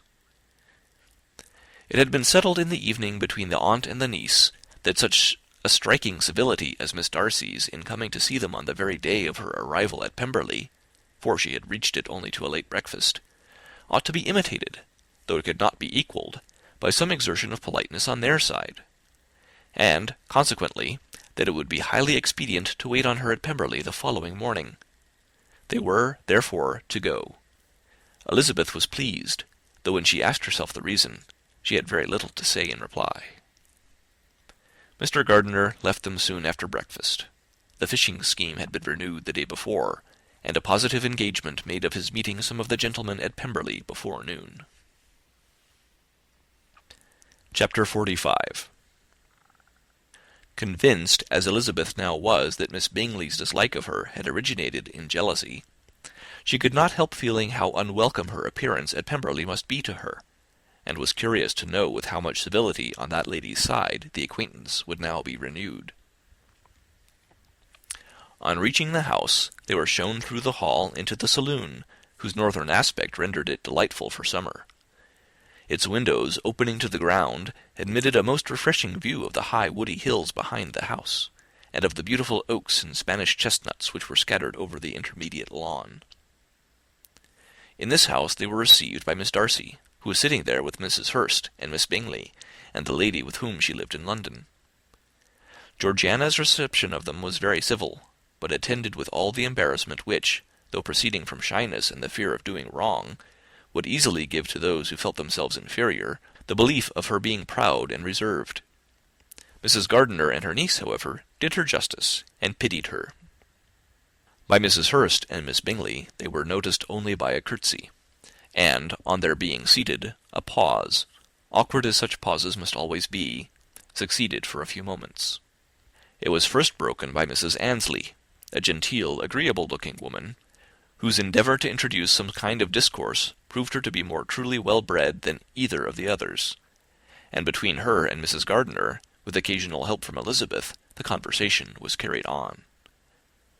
Miss Darcy looked as if she wished for courage enough to join in it, and sometimes did venture a short sentence when there was least danger of its being heard.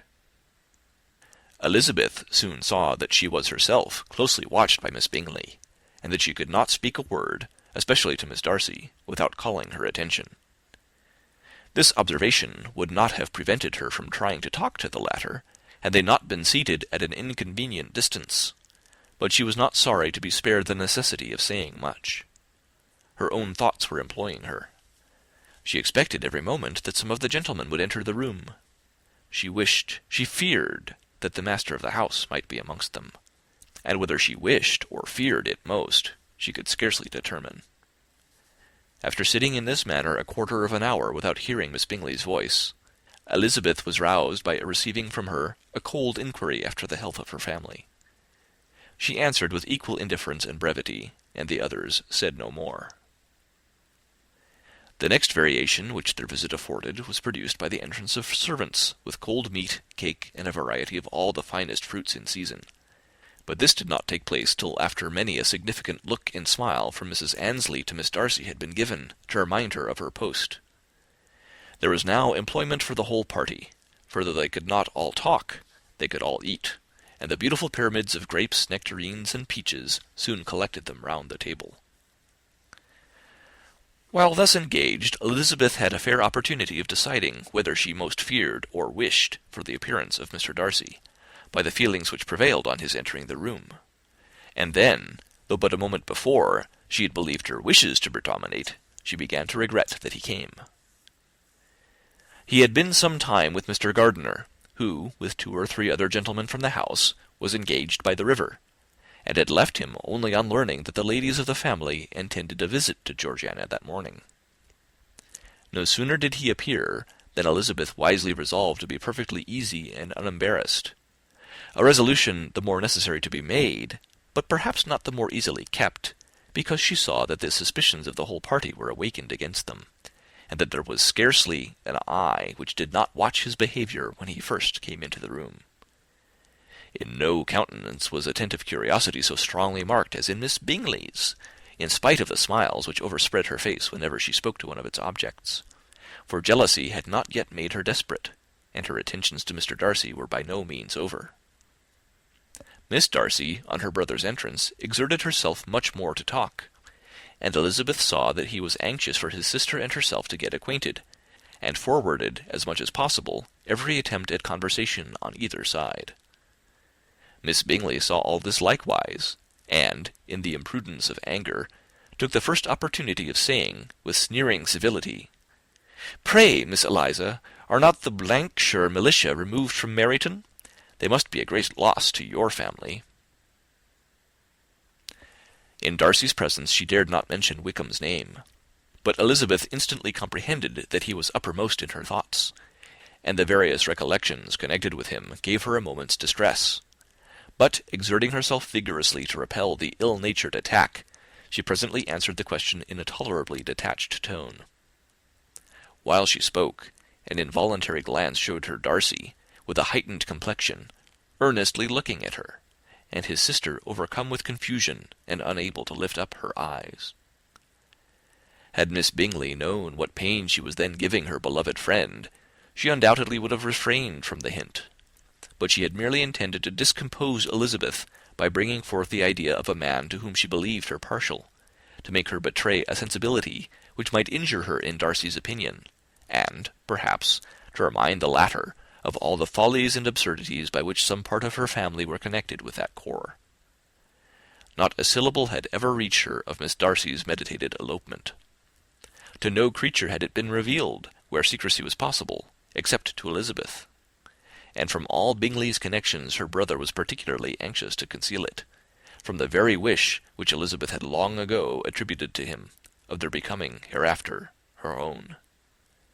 He had certainly formed such a plan, and without meaning that it should affect his endeavour to separate him from Miss Bennet, it is probable that it might add something to his lively concern for the welfare of his friend. Elizabeth's collected behaviour, however, soon quieted his emotion, and as Miss Bingley, vexed and disappointed, dared not approach nearer to Wickham, Georgiana also recovered in time, though not enough to be able to speak any more. Her brother, whose eye she feared to meet, scarcely recollected her interest in the affair, and the very circumstance which had been designed to turn his thoughts from Elizabeth seemed to have fixed them on her more and more cheerfully. Their visit did not continue long after the question and answer above mentioned, and while Mr. Darcy was attending them to their carriage, Miss Bingley was venting her feelings in criticisms on Elizabeth's person, behaviour, and dress. But Georgiana would not join her. Her brother's recommendation was enough to ensure her favour. His judgment could not err, and he had spoken in such terms of Elizabeth as to leave Georgiana without the power of finding her otherwise than lovely and amiable. When Darcy returned to the saloon, Miss Bingley could not help repeating to him some part of what she had been saying to his sister. "How very ill Miss Eliza Bennet looks this morning, Mr. Darcy," she cried. "I never in my life saw anyone so much altered as she is since the winter. She has grown so brown and coarse. Louisa and I were agreeing that we should not have known her again." However little Mr. Darcy might have liked such an address, he contented himself with coolly replying that he perceived no other alteration than her being rather tanned, no miraculous consequence of travelling in the summer. "For my own part," she rejoined, "I must confess that I never could see any beauty in her. Her face is too thin, her complexion has no brilliancy, and her features are not at all handsome. Her nose wants character, there is nothing marked in its lines. Her teeth are tolerable, but not out of the common way, and as for her eyes, which have sometimes been called so fine, I could never see anything extraordinary in them. They have a sharp, shrewish look, which I do not like at all, and in her air altogether there is a self-sufficiency without fashion which is intolerable." Persuaded as Miss Bingley was that Darcy admired Elizabeth, this was not the best method of recommending herself. But angry people are not always wise, and in seeing him at last look somewhat nettled, she had all the success she expected. He was resolutely silent, however, and from a determination of making him speak, she continued, "I remember, when we first knew her in Hertfordshire, how amazed we all were to find that she was a reputed beauty, and I particularly recollect your saying one night, after they had been dining at Netherfield, 'She a beauty! I should as soon call her mother a wit.' But afterwards she seemed to improve on you, and I believe you thought her rather pretty at one time." "Yes," replied Darcy, who could contain himself no longer, "but that was only when I first saw her, for it is many months since I have considered her as one of the handsomest women of my acquaintance." He then went away, and Miss Bingley was left to all the satisfaction of having forced him to say what gave no one any pain but herself. Mrs. Gardiner and Elizabeth talked of all that had occurred during their visit, as they returned, except what had particularly interested them both. The look and behaviour of everybody they had seen were discussed, except of the person who had mostly engaged their attention. They talked of his sister, his friends, his house, his fruit, of everything but himself. Yet Elizabeth was longing to know what Mrs. Gardiner thought of him, and Mrs. Gardiner would have been highly gratified by her niece's beginning the subject. End of chapter 45. Chapter 46. Elizabeth had been a good deal disappointed in not finding a letter from Jane on their first arrival at Lambton, and this disappointment had been renewed on each of the mornings that had now been spent there. But on the third her repining was over, and her sister justified, by the receipt of 2 letters from her at once, on one of which was marked that it had been missent elsewhere. Elizabeth was not surprised at it, as Jane had written the direction remarkably ill. They had just been preparing to walk as the letters came in, and her uncle and aunt, leaving her to enjoy them in quiet, set off by themselves. The one missent must first be attended to. It had been written 5 days ago. The beginning contained an account of all their little parties and engagements, with such news as the country afforded, but the latter half, which was dated a day later, and written in evident agitation, gave more important intelligence. It was to this effect: "Since writing the above, dearest Lizzie, something has occurred of a most unexpected and serious nature, but I am afraid of alarming you. Be assured that we are all well. What I have to say relates to poor Lydia. An express came at 12 last night, just as we were all gone to bed, from Colonel Forster, to inform us that she was gone off to Scotland with one of his officers. To own the truth, with Wickham! Imagine our surprise! To Kitty, however, it does not seem so wholly unexpected. I am very, very sorry. So imprudent a match on both sides. But I am willing to hope the best, and that his character has been misunderstood. Thoughtless and indiscreet, I can easily believe him. But this step, and let us rejoice over it, marks nothing bad at heart. His choice is disinterested at least, for he must know my father can give her nothing. Our poor mother is sadly grieved. My father bears it better. How thankful I am that we never let them know what has been said against him. We must forget it ourselves. They were off Saturday night about 12, as is conjectured, but were not missed till yesterday morning at 8. The express was sent off directly. My dear Lizzie, they must have passed within 10 miles of us. Colonel Forster gives us reason to expect him here soon. Lydia left a few lines for his wife, informing her of their intention. I must conclude, for I cannot be long from my poor mother. I am afraid you will not be able to make it out, but I hardly know what I have written." Without allowing herself time for consideration, and scarcely knowing what she felt, Elizabeth, on finishing this letter, instantly seized the other, and opening it with the utmost impatience, read as follows. It had been written a day later than the conclusion of the first. "By this time, my dearest sister, you have received my hurried letter. I wish this may be more intelligible, but though not confined for time, my head is so bewildered that I cannot answer for being coherent. Dearest Lizzie, I hardly know what I would write, but I have bad news for you, and it cannot be delayed.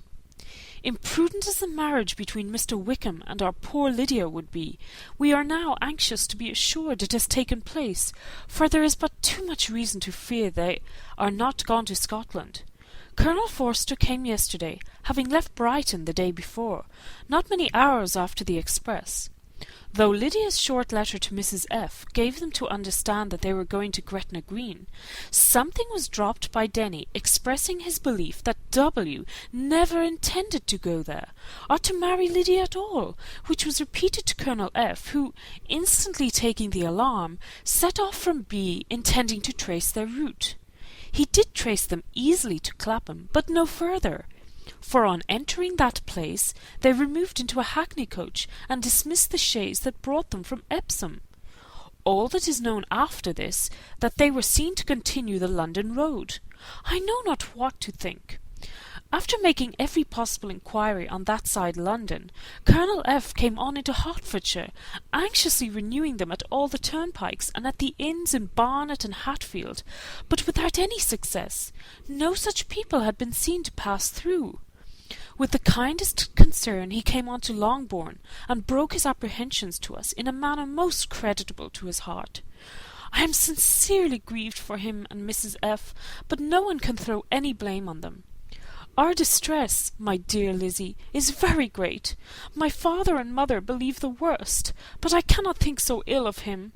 Many circumstances might make it more eligible for them to be married privately in town than to pursue their first plan, and even if he could form such a design against a young woman of Lydia's connections, which is not likely, can I suppose her so lost to everything?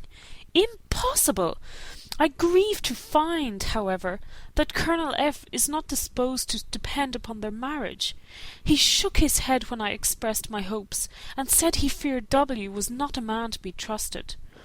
My poor mother is really ill, and keeps her room. Could she exert herself, it would be better, but this is not to be expected. And as to my father, I never in my life saw him so affected. Poor Kitty has anger for having concealed their attachment, but as it was a matter of confidence, one cannot wonder. I am truly glad, dearest Lizzie, that you have been spared something of these distressing scenes. But now, as the first shock is over, I shall own that I long for your return. I am so selfish, however, as to press for it, if inconvenient. Adieu. I take up my pen again to do what I have just told you I would not, but circumstances are such that I cannot help earnestly begging you all to come here as soon as possible. I know my dear uncle and aunt so well that I am not afraid of requesting it, though I have still something more to ask of the former. My father is going to London with Colonel Forster instantly to try to discover her. What he means to do I am sure I know not, but his excessive distress will not allow him to pursue any measure in the best and safest way, and Colonel Forster is obliged to be at Brighton again to-morrow evening. In such an exigence, my uncle's advice and assistance would be everything in the world. He will immediately comprehend what I must feel, and I rely upon his goodness. "Oh, where's my uncle?" cried Elizabeth, darting from her seat as she finished the letter, in eagerness to follow him without losing a moment of the time so precious. But as she reached the door, it was opened by a servant, and Mr. Darcy appeared. Her pale face and impetuous manner made him start, and before he could recover himself to speak, she, in whose mind every idea was superseded by Lydia's situation, hastily exclaimed, "I beg your pardon, but I must leave you. I must find Mr. Gardiner this moment, on business that cannot be delayed. I have not an instant to lose." "Good God, what is the matter?" cried he, with more feeling than politeness. Then, recollecting himself, "I will not detain you a minute, but let me, or let the servant, go after Mr. and Mrs. Gardiner. You are not well enough. You cannot go yourself." Elizabeth hesitated, but her knees trembled under her, and she felt how little would be gained by her attempting to pursue them. Calling back the servant, therefore, she commissioned him, though in so breathless an accent as made her almost unintelligible, to fetch his master and mistress home instantly. On his quitting the room, she sat down, unable to support herself, and looking so miserably ill that it was impossible for Darcy to leave her, or to refrain from saying, in a tone of gentleness and commiseration, "Let me call your maid. Is there nothing you could take to give you present relief? A glass of wine? Shall I get you one? You are very ill." "No, I thank you," she replied, endeavouring to recover herself. "There is nothing the matter with me. I am quite well. I am only distressed by some dreadful news which I have just received from Longbourn." She burst into tears as she alluded to it, and for a few minutes could not speak another word. Darcy, in wretched suspense, could only say something indistinctly of his concern, and observe her in compassionate silence. At length she spoke again. "I have just had a letter from Jane, with such dreadful news. It cannot be concealed from anyone. My youngest sister has left all her friends, has eloped, has thrown herself into the power of Mr. Wickham. They are gone off together from Brighton. You know him too well to doubt the rest. She has no money, no connections, nothing that can tempt him to. She is lost forever." Darcy was fixed in astonishment. "When I consider," she added in a yet more agitated voice, that I might have prevented it, I, who knew what he was. Had I but explained some part of it only, some part of what I learnt, to my own family, had his character been known, this could not have happened. But it is all too late now. I am grieved indeed, cried Darcy, grieved, shocked. But is it certain, absolutely certain? Oh, yes. They left Brighton together on Sunday night, and were traced almost to London, but not beyond. They are certainly not gone to Scotland. And what has been done, what has been attempted to recover her? My father has gone to London, and Jane has written to beg my uncle's immediate assistance, and we shall be off, I hope, in half an hour. But nothing can be done. I know very well that nothing can be done. How is such a man to be worked on? How are they even to be discovered? I have not the smallest hope. It is every way horrible. Darcy shook his head in silent acquiescence. When my eyes were opened to his real character, oh, had I known what I ought, what I dared to do! But I knew not. I was afraid of doing too much. Wretched, wretched mistake! Darcy made no answer. He seemed scarcely to hear her, and was walking up and down the room in earnest meditation, his brow contracted, his air gloomy. Elizabeth soon observed and instantly understood it. Her power was sinking. Everything must sink under such a proof of family weakness, such an assurance of the deepest disgrace. She could neither wonder nor condemn, but the belief of his self-conquest brought nothing consolatory to her bosom, afforded no palliation of her distress. It was, on the contrary, exactly calculated to make her understand her own wishes, and never had she so honestly felt that she could have loved him, as now, when all love must be vain. But self, though it would intrude, could not engross her. Lydia, the humiliation, the misery she was bringing on them all, soon swallowed up every private care. And covering her face with her handkerchief, Elizabeth was soon lost to everything else, and, after a pause of several minutes, was only recalled to a sense of her situation by the voice of her companion, who, in a manner which, though it spoke compassion, spoke likewise restraint, said, "I am afraid you have been long desiring my absence, nor have I anything to plead in excuse of my stay, but a real, though unavailing concern. Would to heaven that anything could be either said or done on my part that might offer consolation to such distress. But I will torment you not with the vain wishes, which may seem purposely to ask for your thanks. This unfortunate affair will, I fear, prevent my sisters having the pleasure of seeing you at Pemberley to-day. Oh, yes, be so kind as to apologize for us to Miss Darcy. Say that urgent business calls us home immediately. Conceal the unhappy truth as long as it is possible. I know it cannot be long." He readily assured her of his secrecy, again expressed his sorrow for her distress, wished it a happier conclusion than there was at present reason to hope, and, leaving his compliments for her relations, with only one serious, parting look, went away. As he quitted the room, Elizabeth felt how improbable it was that they should ever see each other again on such terms of cordiality as had marked their several meetings in Derbyshire. And as she threw a retrospective glance over the whole of their acquaintance, so full of contradictions and varieties, sighed at the persevereness of those feelings which would now have promoted its continuance, and would formerly have rejoiced in its termination.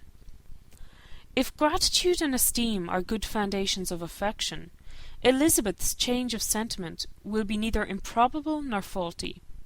But if otherwise, if regard springing from such sources is unreasonable or unnatural, in comparison of what is so often described as arising on a first interview with its object, and even before 2 words have been exchanged, nothing can be said in her defence, except that she had given somewhat of a trial to the latter method in her partiality for Wickham, and that its ill success might, perhaps, authorize her to seek the other less interesting mode of attachment. Be that as it may, she saw him go with regret. And in this early example of what Lydia's infamy must produce, found additional anguish as she reflected on that wretched business. Never, since reading Jane's second letter, had she entertained a hope of Wickham's meaning to marry her. No one but Jane, she thought, could flatter herself with such an expectation. Surprise was the least of her feelings on this development. While the contents of the first letter remained in her mind, she was all surprise, all astonishment, that Wickham should marry a girl whom it was impossible he could marry for money, and how Lydia could ever have attached him had appeared incomprehensible. But now it was all too natural. For such an attachment as this, she might have sufficient charms, and though she did not suppose Lydia to be deliberately engaging in an elopement without the intention of marriage, she had no difficulty in believing that neither her virtue nor her understanding would preserve her from falling an easy prey.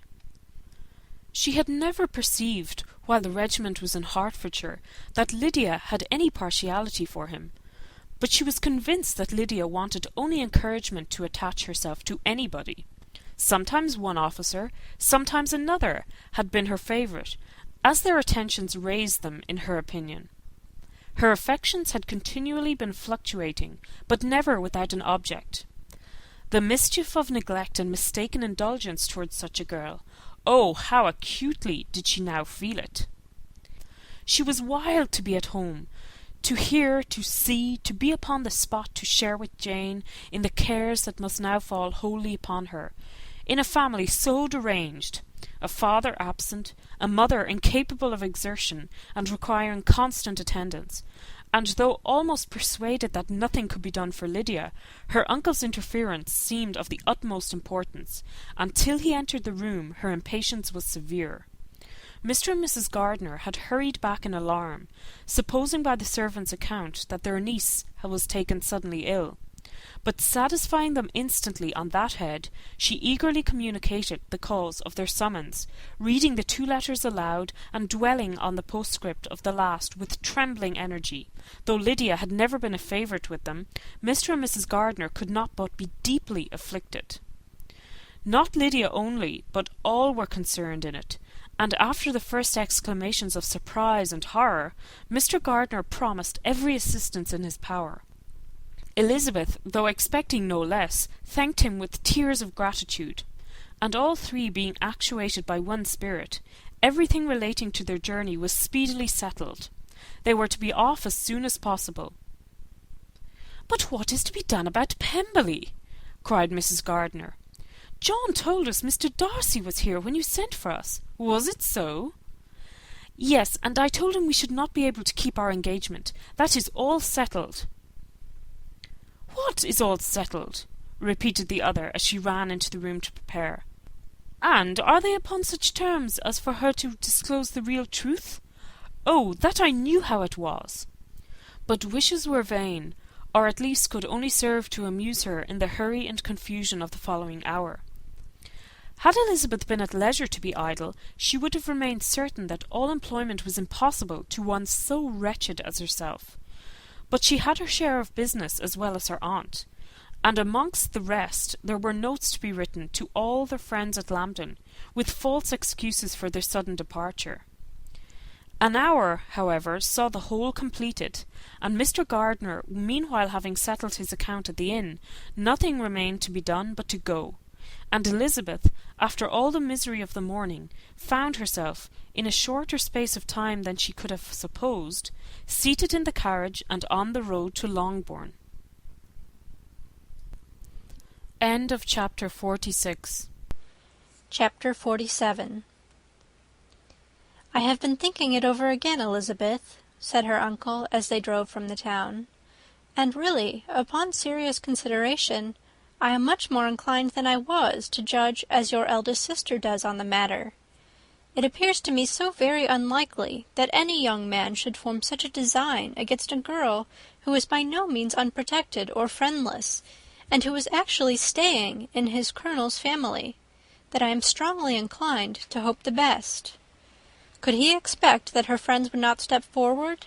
Could he expect to be noticed again by the regiment, After such an affront to Colonel Forster? His temptation is not adequate to the risk." "Do you really think so?" cried Elizabeth, brightening up for a moment. "Upon my word," said Mrs. Gardiner, "I begin to be of your uncle's opinion. It is really too great a violation of decency, honour, and interest for him to be guilty of. I cannot think so very ill of Wickham. Can you yourself, Lizzie, so wholly give him up as to believe him capable of it?" "Not perhaps of neglecting his own interest, but of every other neglect I can believe him capable. If, indeed, it should be so. But I dare not hope it. Why should they not go on to Scotland, if that had been the case?" "In the first place," replied Mr. Gardiner, "there is no absolute proof that they are not gone to Scotland." "Oh, but their removing from the chaise into a hackney coach is such a presumption. And besides, no traces of them were to be found on the Barnet road." "Well then, supposing them to be in London, they may be there, though for the purpose of concealment, for no more exceptional purpose. It is not likely that money should be very abundant on either side, and it might strike them that they could be more economically, though less expeditiously, married in London than in Scotland." "But why all this secrecy? Why any fear of detection? Why must their marriage be private? Oh, no, no, this is not likely. His most particular friend, you see, by Jane's account, was persuaded of his never intending to marry her. Wickham will never marry a woman without some money. He cannot afford it. And what claims has Lydia? What attraction has she beyond youth, health, and good humour that could make him, for her sake, forego every chance of benefiting himself by marrying well? As to what restraint the apprehensions of disgrace in the corps might throw on a dishonourable elopement with her, I am not able to judge, for I know nothing of the effects that such a step might produce. But as to your other objection, I am afraid it will hardly hold good. Lydia has no brothers to step forward, and he might imagine, from my father's behaviour, from his indolence and the little attention he has ever seemed to give to what was going forward in his family, that he would do as little, and think as little about it, as any father could do in such a matter." "But can you think that Lydia is so lost to everything but love of him as to consent to live with him on any terms other than marriage?" "It does seem, and it is most shocking indeed," replied Elizabeth, with tears in her eyes, "that a sister's sense of decency and virtue in such a point should admit of doubt. But really I know not what to say. Perhaps I am not doing her justice, but she is very young. She has never been taught to think on serious subjects, and for the last half-year, nay, for a 12-month, she has been given up to nothing but amusement and vanity. She has been allowed to dispose of her time in the most idle and frivolous manner, and to adopt any opinions that came in her way. Since the Shire were first quartered in Meryton, nothing but love, flirtation, and officers have been in her head. She has been doing everything in her power by thinking and talking on the subject to give greater, what shall I call it, susceptibility to her feelings, which are naturally lively enough. And we all know that Wickham has every charm of person and address that can captivate a woman." "But you see that Jane," said her aunt, "does not think so very ill of Wickham as to believe him capable of the attempt." "Of whom does Jane ever think ill? And who is there, whatever might be their former conduct, that she would think capable of such an attempt till it were proved against them? But Jane knows, as well as I do, what Wickham really is. We both know that he has been profligate in every sense of the word, that he has neither integrity nor honour, that he is as false and deceitful as he is insinuating." "And do you really know all this?" cried Mrs. Gardiner, whose curiosity as to the mode of her intelligence was all alive. "I do indeed," replied Elizabeth, colouring. "I told you the other day of his infamous behaviour to Mr. Darcy, and you yourself, when last at Longbourn, heard in what manner he spoke of the man who had behaved with such forbearance and liberality towards him. And there are other circumstances which I am not at liberty, which it is not worth while to relate. But his lies about the whole Pemberley family are endless. From what he said of Miss Darcy, I was thoroughly prepared to see a proud, reserved, disagreeable girl. Yet he knew to the contrary himself. He must know that she was as amiable and unpretending as we have found her." "But does Lydia know nothing of this? Can she be ignorant of what you and Jane seem so well to understand?" "Oh, yes, that is the worst of all. Till I was in Kent, and saw so much both of Mr. Darcy and his relation Colonel Fitzwilliam, I was ignorant of the truth myself. And when I returned home, the sheer was to leave Meryton in a week or fortnight time. As that was the case, neither Jane, to whom I related the whole, nor I thought it necessary to make our knowledge public. For of what use could it apparently be to anyone, that the good opinion which all the neighbourhood had of him should then be overthrown? And even when it was settled that Lydia should go with Mrs. Forster, the necessity of opening her eyes to his character never occurred to me. That she could be in any danger from the deception never entered my head. That such a consequence as this could ensue, you may easily believe, was far enough from my thoughts." "When they are all removed to Brighton, therefore you had no reason, I suppose, to believe them fond of each other?" "Not the slightest. I can remember no symptom of affection on either side, and had anything of the kind been perceptible, you must be aware that ours is not a family on which it could be thrown away.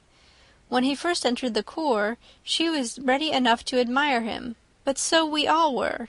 Every girl in or near Meryton was out of her senses about him for the first 2 months, but he never distinguished her by any particular attention, and consequently, after a moderate period of extravagant and wild admiration, her fancy for him gave way, and others of the regiment, who treated her with more distinction, again became her favourites." It may be easily believed that however little of novelty could be added to their fears, hopes, and conjectures on this interesting subject by its repeated discussion, no other could detain them from it long during the whole of the journey. From Elizabeth's thoughts it was never absent. Fixed there by the keenest of all anguish, self-reproach, she could find no interval of ease or forgetfulness. They travelled as expeditiously as possible, and sleeping one night on the road, reached Longbourn by dinner-time the next day. It was a comfort to Elizabeth to consider that Jane could not have been wearied by long expectations. The little Gardiners, attracted by the sight of a chaise, were standing on the steps of the house as they entered the paddock, and, when the carriage drove up to the door, the joyful surprise that lighted up their faces and displayed itself over their whole bodies in a variety of capers and frisks was the first pleasing earnest of their welcome. Elizabeth jumped out, and after giving each of them a hasty kiss, hurried into the vestibule, where Jane, who came running down from her mother's apartment, immediately met her. Elizabeth, as she affectionately embraced her, whilst tears filled the eyes of both, lost not a moment in asking whether anything had been heard of the fugitives. "Not yet," replied Jane, "but now that my dear uncle is come, I hope everything will be well." "Is my father in town?" "Yes, he went on Tuesday, as I wrote you word." "And have you heard from him often?" "We have heard only twice. He wrote me a few lines on Wednesday to say that he had arrived in safety, and to give me his directions, which I particularly begged him to do. He merely added that he should not write again till he had something of importance to mention." "And my mother, how is she? How are you all?" "My mother is tolerably well, I trust, though her spirits are greatly shaken. She is upstairs, and will have great satisfaction in seeing you all. She does not yet leave her dressing-room. Mary and Kitty, thank heaven, are quite well." "But you, how are you?" cried Elizabeth. "You look pale. How much you must have gone through." Her sister, however, assured her of being perfectly well, and their conversation, which had been passing while Mr. and Mrs. Gardiner were engaged with their children, was now put an end to by the approach of the whole party. Jane ran to her uncle and aunt, and welcomed and thanked them both, with alternate smiles and tears. When they were all in the drawing-room, the questions which Elizabeth had already asked were of course repeated by the others, and they soon found that Jane had no intelligence to give. The sanguine hope of good, however, which the benevolence of her heart suggested, had not yet deserted her. She still expected that it would all end well, and that every morning would bring some letter, either from Lydia or her father, to explain their proceedings, and, perhaps, announce their marriage. Mrs. Bennet, to whose apartment they all repaired, after a few minutes' conversation together, received them exactly as might be expected. With tears and lamentations of regret, invectives against the villainous conduct of Wickham, and complaints of her own sufferings and ill usage, blaming everybody but the person to whose ill-judging indulgence the errors of her daughter must principally be owing. "If I had been able," said she, "to carry my point in going to Brighton with all my family, this would not have happened. But poor dear Lydia had nobody to take care of her. Why did the Forsters ever let her go out of their sight? I am sure there was some great neglect or other on their side, for she is not the kind of girl to do such a thing if she had been well looked after. I always thought they were very unfit to have the charge of her, but I was overruled, as I always am. Poor dear child! And now here's Mr. Bennet gone away, and I know he will fight Wickham wherever he meets him, and then he will be killed, and what is to become of us all? The Collinses will turn us out before he is cold in his grave, and if you are not kind to us, brother, I do not know what we shall do." They all exclaimed against such terrific ideas, and Mr. Gardiner, after general assurances of his affection for her and all her family, told her that he meant to be in London the very next day, and would assist Mr. Bennet in every endeavour for recovering Lydia. "Do not give way to useless alarm," added he. "Though it is right to be prepared for the worst, there is no occasion to look on it as certain. It is not quite a week since they left Brighton. In a few days more we may gain some news of them, and till we know that they are not married, and have no design of marrying, do not let us give the matter over as lost. As soon as I get to town I shall go to my brother, and make him come home with me to Gracechurch Street, and then we may consult together as to what is to be done." "Oh, my dear brother," replied Mrs. Bennet, "that is exactly what I could most wish for. And now do, when you get to town, find them out wherever they may be, and if they are not married already, make them marry. And as for wedding clothes, do not let them wait for that, but tell Lydia she shall have as much money as she chooses to buy them, after they are married. And above all, keep Mr. Bennet from fighting. Tell him what a dreadful state I am in, that I am frighted out of my wits, and have such tremblings, such flutterings all over me, such spasms in my side, and pains in my head, and such beatings at heart, that I can get no rest by night nor by day. And tell my dear Lydia not to give any directions about her clothes till she has seen me, for she does not know which are the best warehouses. Oh, brother, how kind you are! I know you will contrive it all." But Mr. Gardiner, though he assured her again of his earnest endeavours in the cause, could not avoid recommending moderation to her, as well in her hopes as her fear, and after talking with her in this manner till dinner was on the table, they all left her to vent all her feelings on the housekeeper, who attended in the absence of her daughters. Though her brother and sister were persuaded that there was no real occasion for such a seclusion from the family, they did not attempt to oppose it, for they knew that she had not prudence enough to hold her tongue before the servants while they waited at table, and judged it better that one only of the household, and the one whom they could most trust, should comprehend all her fears and solicitude on the subject. In the dining-room they were soon joined by Mary and Kitty, who had been too busily engaged in their separate apartments to make their appearance before. One came from her books, and the other from her toilette. The faces of both, however, were tolerably calm, and no change was visible in either, except that the loss of her favourite sister, or the anger which she had herself incurred in this business, had given more of fretfulness than usual to the accents of Kitty. As for Mary, she was mistress enough of herself to whisper to Elizabeth, with a countenance of grave reflection, soon after they were seated at the table, "This is a most unfortunate affair, and will probably be much talked of, but we must stem the tide of malice, and pour into the wounded bosoms of each other the balm of sisterly consolation. Then, perceiving in Elizabeth no inclination of replying, she added, "Unhappy as the event must be for Lydia, we may draw from it this useful lesson, that loss of virtue in a female is irretrievable, that one false step involves her in endless ruin, that her reputation is no less brittle than it is beautiful, and that she cannot be too much guarded in her behaviour towards the undeserving of the other sex." Elizabeth lifted up her eyes in amazement, but was too much oppressed to make any reply. Mary, however, continued to console herself with such kind of moral extractions from the evil before them.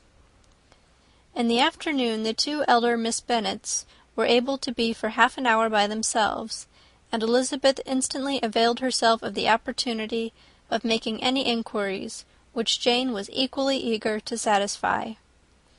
After joining in general lamentations over the dreadful sequel of this event, which Elizabeth considered as all but certain, and Miss Bennet could not assert to be wholly impossible, the former continued the subject by saying, "But tell me all and everything about it which I have not already heard. Give me further particulars. What did Colonel Forster say? Had they no apprehension of anything before the elopement took place?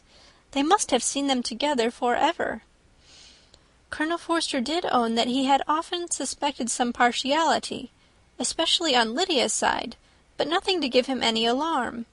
I am so grieved for him. His behaviour was attentive and kind to the utmost. He was coming to us in order to assure us of his concern before he had any idea of their not being gone to Scotland. When that apprehension first got abroad, it hastened his journey." "And was Denny convinced that Wickham would not marry? Did he know of their intending to go off? Had Colonel Forster seen Denny himself?" "Yes, but when questioned by him, Denny denied knowing anything of their plans, and would not give his real opinion about it.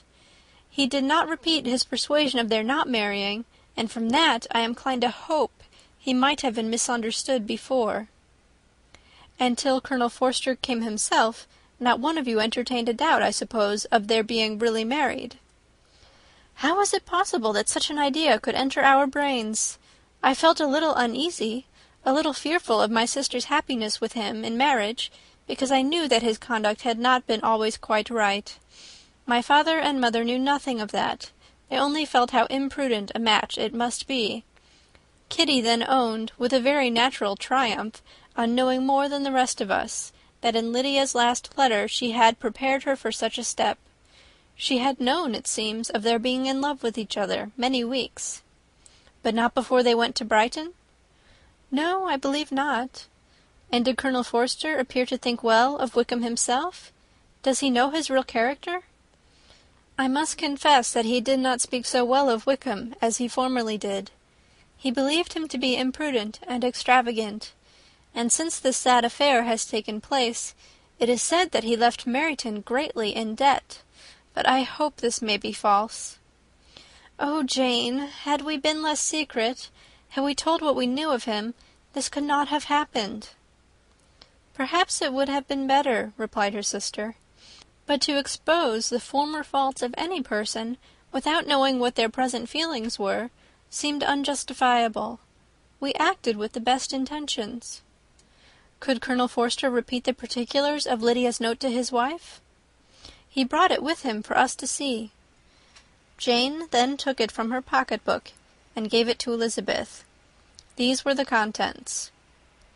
"My dear Harriet, you will laugh when you know where I am gone, and I cannot help laughing myself at your surprise tomorrow morning, as soon as I am missed. I am going to Gretna Green, and if you cannot guess with who, I shall think you a simpleton, for there is but one man in the world I love, and he is an angel. I should never be happy without him, so think it no harm to be off. You need not send them word at Longbourn of my going, if you do not like it, for it will make the surprise the greater when I write to them and sign my name Lydia Wickham. What a good joke it will be! I can hardly write for laughing. Pray make my excuses to Pratt for not keeping my engagement and dancing with him tonight. Tell him I hope he will excuse me when he knows all, and tell him I will dance with him at the next ball we meet, with great pleasure. I shall send for my clothes when I get to Longbourn, but I wish you would tell Sally to mend a great slit in my worked muslin gown before they are packed up. Good-bye. Give my love to Colonel Forster. I hope you will drink to our good journey. Your affectionate friend, Lydia Bennet. "Oh, thoughtless, thoughtless Lydia!" cried Elizabeth, when she had finished it. "What a letter is this, to be written at such a moment! But at least it shows that she was serious on the subject of their journey. Whatever he might afterwards persuade her to, it was not on her side a scheme of infamy. My poor father! How he must have felt it!" "I never saw anyone so shocked. He could not speak a word for full 10 minutes. My mother was taken ill immediately, and the whole house in such confusion." "Oh, Jane!" cried Elizabeth, "was there a servant belonging to it who did not know the whole story before the end of the day?" "I do not know. I hope there was. But to be guarded at such a time is very difficult. My mother was in hysterics, and though I endeavoured to give her every assistance in my power, I am afraid I did not do so much as I might have done. But the horror of what might possibly happen almost took me from my faculties. Your attendance upon her has been too much for you. You do not look well. Oh, that I had been with you! You have had every care and anxiety upon yourself alone. Mary and Kitty have been very kind, and would have shared in every fatigue, I am sure, but I did not think it right for either of them. Kitty is slight and delicate, and Mary studies so much that her hours of repose should not be broken in on. My Aunt Phillips came to Longbourn on Tuesday after my father went away, and was so good as to stay till Thursday with me. She was of great use and comfort to us all, and Lady Lucas has been very kind. She walked here on Wednesday morning to condole with us, and offered her services, or any of her daughters, if they should be of use to us." "She had better have stayed at home," cried Elizabeth.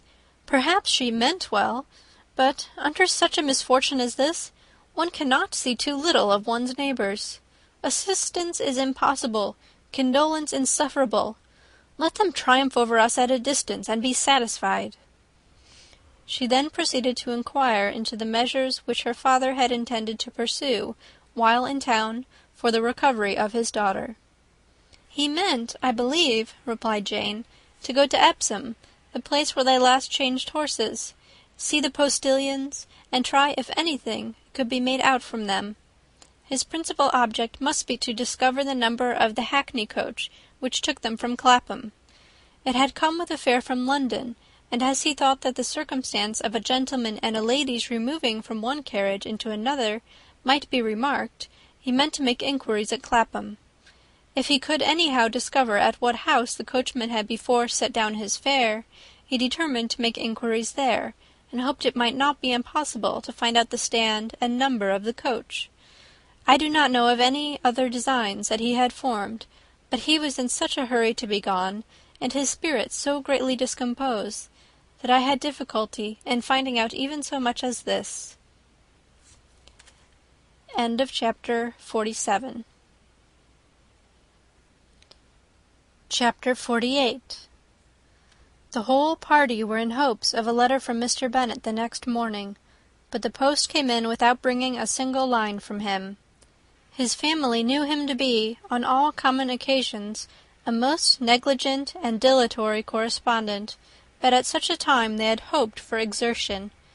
They were forced to conclude that he had no pleasing intelligence to send, but even of that they would have been glad to be certain.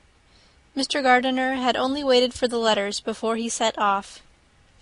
When he was gone, they were certain at least of receiving constant information of what was going on, and their uncle promised, at parting, to prevail on Mr. Bennet to return to Longbourn as soon as he could, to the great consolation of his sister, who considered it as the only security for her husband's not being killed in a duel. Mrs. Gardiner and the children were to remain in Hertfordshire a few days longer, as the former thought her presence might be serviceable to her nieces. She shared in their attendance on Mrs. Bennet, and was a great comfort to them in their hours of freedom. Their other aunt, who visited them frequently, and always, as she said, with the design of cheering and heartening them up, though as she never came without reporting some fresh instance of Wickham's extravagance or irregularity, she seldom went away without leaving them more dispirited than she found them. All Meryton seemed striving to blacken the man who, but 3 months before, had been almost an angel of light.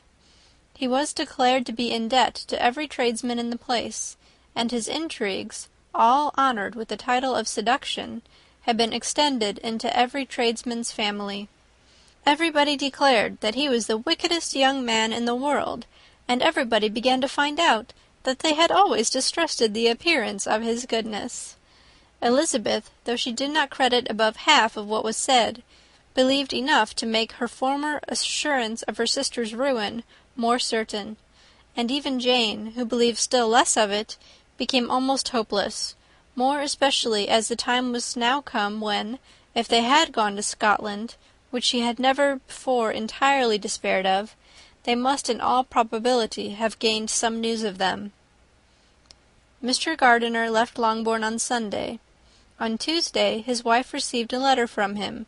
It told them that, on his arrival, he had immediately found out his brother, and persuaded him to come to Gracechurch Street; that Mr. Bennet had been to Epsom and Clapham before his arrival, but without gaining any satisfactory information, and that he was now determined to inquire at all the principal hotels in town, as Mr. Bennet thought it possible they might have gone to one of them, on their first coming to London, before they procured lodgings. Mr. Gardiner himself did not expect any success from this measure, but as his brother was eager in it, he meant to assist him in pursuing it. He added that Mr. Bennet seemed wholly disinclined at present to leave London, and promised to write again very soon. There was also a postscript to this effect: "I have written to Colonel Forster, to desire him to find out, if possible, from some of the young man's intimates in the regiment, whether Wickham has any relations or connections who would be likely to know in what part of town he has now concealed himself. If there were any one that one could apply to with a probability of gaining such a clue as that, it might be of essential consequence. At present we have nothing to guide us. Colonel Forster will, I dare say, do everything in his power to satisfy us on this head. But, on second thoughts, perhaps Lizzie could tell us what relations he has now living, better than any other person." Elizabeth was at no loss to understand from where this deference to her authority proceeded, but it was not in her power to give any information of so satisfactory a nature as the compliment deserved. She had never heard of his having had any relations, except a father and mother, both of whom had been dead many years. It was possible, however, that some of his companions in the shire might be able to give more information, and though she was not very sanguine in expecting it, the application was a something to look forward to.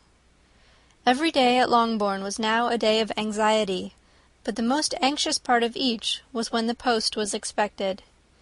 The arrival of letters was the grand object of every morning's impatience. Through letters, whatever of good or bad was to be told would be communicated, and every succeeding day was expected to bring some news of importance. But before they heard again from Mr. Gardiner, a letter arrived for their father from a different quarter, from Mr. Collins, which, as Jane had received directions to open all that came for him in his absence, she accordingly read, and Elizabeth, who knew what curiosities his letters always were, looked over her and read it likewise. It was as follows: "My dear Sir, I feel myself called upon by our relationship and my situation in life to condole with you on the grievous affliction you are now suffering under, of which we were yesterday informed by a letter from Hertfordshire. Be assured, my dear sir, that Mrs. Collins and myself sincerely sympathize with you and all your respectable family in your present distress, which must be of the bitterest kind, because proceeding from a cause which no time can remove. No arguments shall be wanting on my part that can alleviate so severe a misfortune, or that may comfort you under a circumstance that must be of all others the most afflicting to a parent's mind.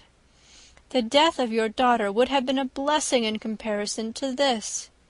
And it is the more to be lamented, because there is reason to suppose, as my dear Charlotte informs me, that this licentiousness of behaviour in your daughter has proceeded from a faulty degree of indulgence, though, at the same time, for the consolation of yourself and Mrs. Bennet, I am inclined to think that her own disposition must be naturally bad, or she could not be guilty of such an enormity at so early an age. Howsoever that may be, you are grievously to be pitied, in which opinion I am not only joined by Mrs. Collins, but likewise by Lady Catherine and her daughter, to whom I have related the affair. They agree with me in apprehending that this false step in one daughter will be injurious to the fortunes of all the others. For who, as Lady Catherine herself condescendingly says, will connect themselves with such a family? And this consideration leads me moreover to reflect, with augmented satisfaction, on a certain event of last November, for had it been otherwise, I must have been involved in all your sorrow and disgrace. Let me then advise you, dear sir, to console yourself as much as possible, to throw off your unworthy child from your affection for ever, and leave her to reap the fruits of her own heinous offence. I am, dear sir, etc., etc. Mr. Gardiner did not write again till he had received an answer from Colonel Forster, and then he had nothing of a pleasant nature to send. It was not known that Wickham had a single relationship with whom he kept up any connection, and it was certain that he had no near one living. His former acquaintances had been numerous, but since he had been in the militia, it did not appear that he was on terms of particular friendship with any of them. There was no one, therefore, who could be pointed out as likely to give any news of him, and in the wretched state of his own finances there was a very powerful motive for secrecy, in addition to his fear of discovery by Lydia's relations, for it had just transpired that he had left gaming debts behind him to a very considerable amount. Colonel Forster believed that more than £1,000 would be necessary to clear his expenses at Brighton. He owed a good deal in town, but his debts of honour were still more formidable. Mr. Gardiner did not attempt to conceal these particulars from the Longbourn family. Jane heard them with horror. "A gamester!" she cried. "This is wholly unexpected. I had not an idea of it." Mr. Gardiner added in his letter that they might expect to see their father at home on the following day, which was Saturday. Rendered spiritless by the ill success of all their endeavours, he had yielded to his brother-in-law's entreaty that he would return to his family, and leave it to him to do whatever occasion might suggest to be advisable for continuing their pursuit. When Mrs. Bennet was told of this, she did not express so much satisfaction as her children expected, considering what her anxiety for his life had been before. "What, is he coming home, and without poor Lydia?" she cried. "Sure he will not leave London before he has found them. Who is to fight Wickham, and make him marry her if he comes away?" As Mrs. Gardiner began to wish to be at home, it was settled that she and the children should go to London at the same time that Mr. Bennet came from it. The coach therefore took them the first stage of their journey, and brought its master back to Longbourn. Mrs. Gardiner went away in all the perplexity about Elizabeth and her Derbyshire friend that had attended her from that part of the world.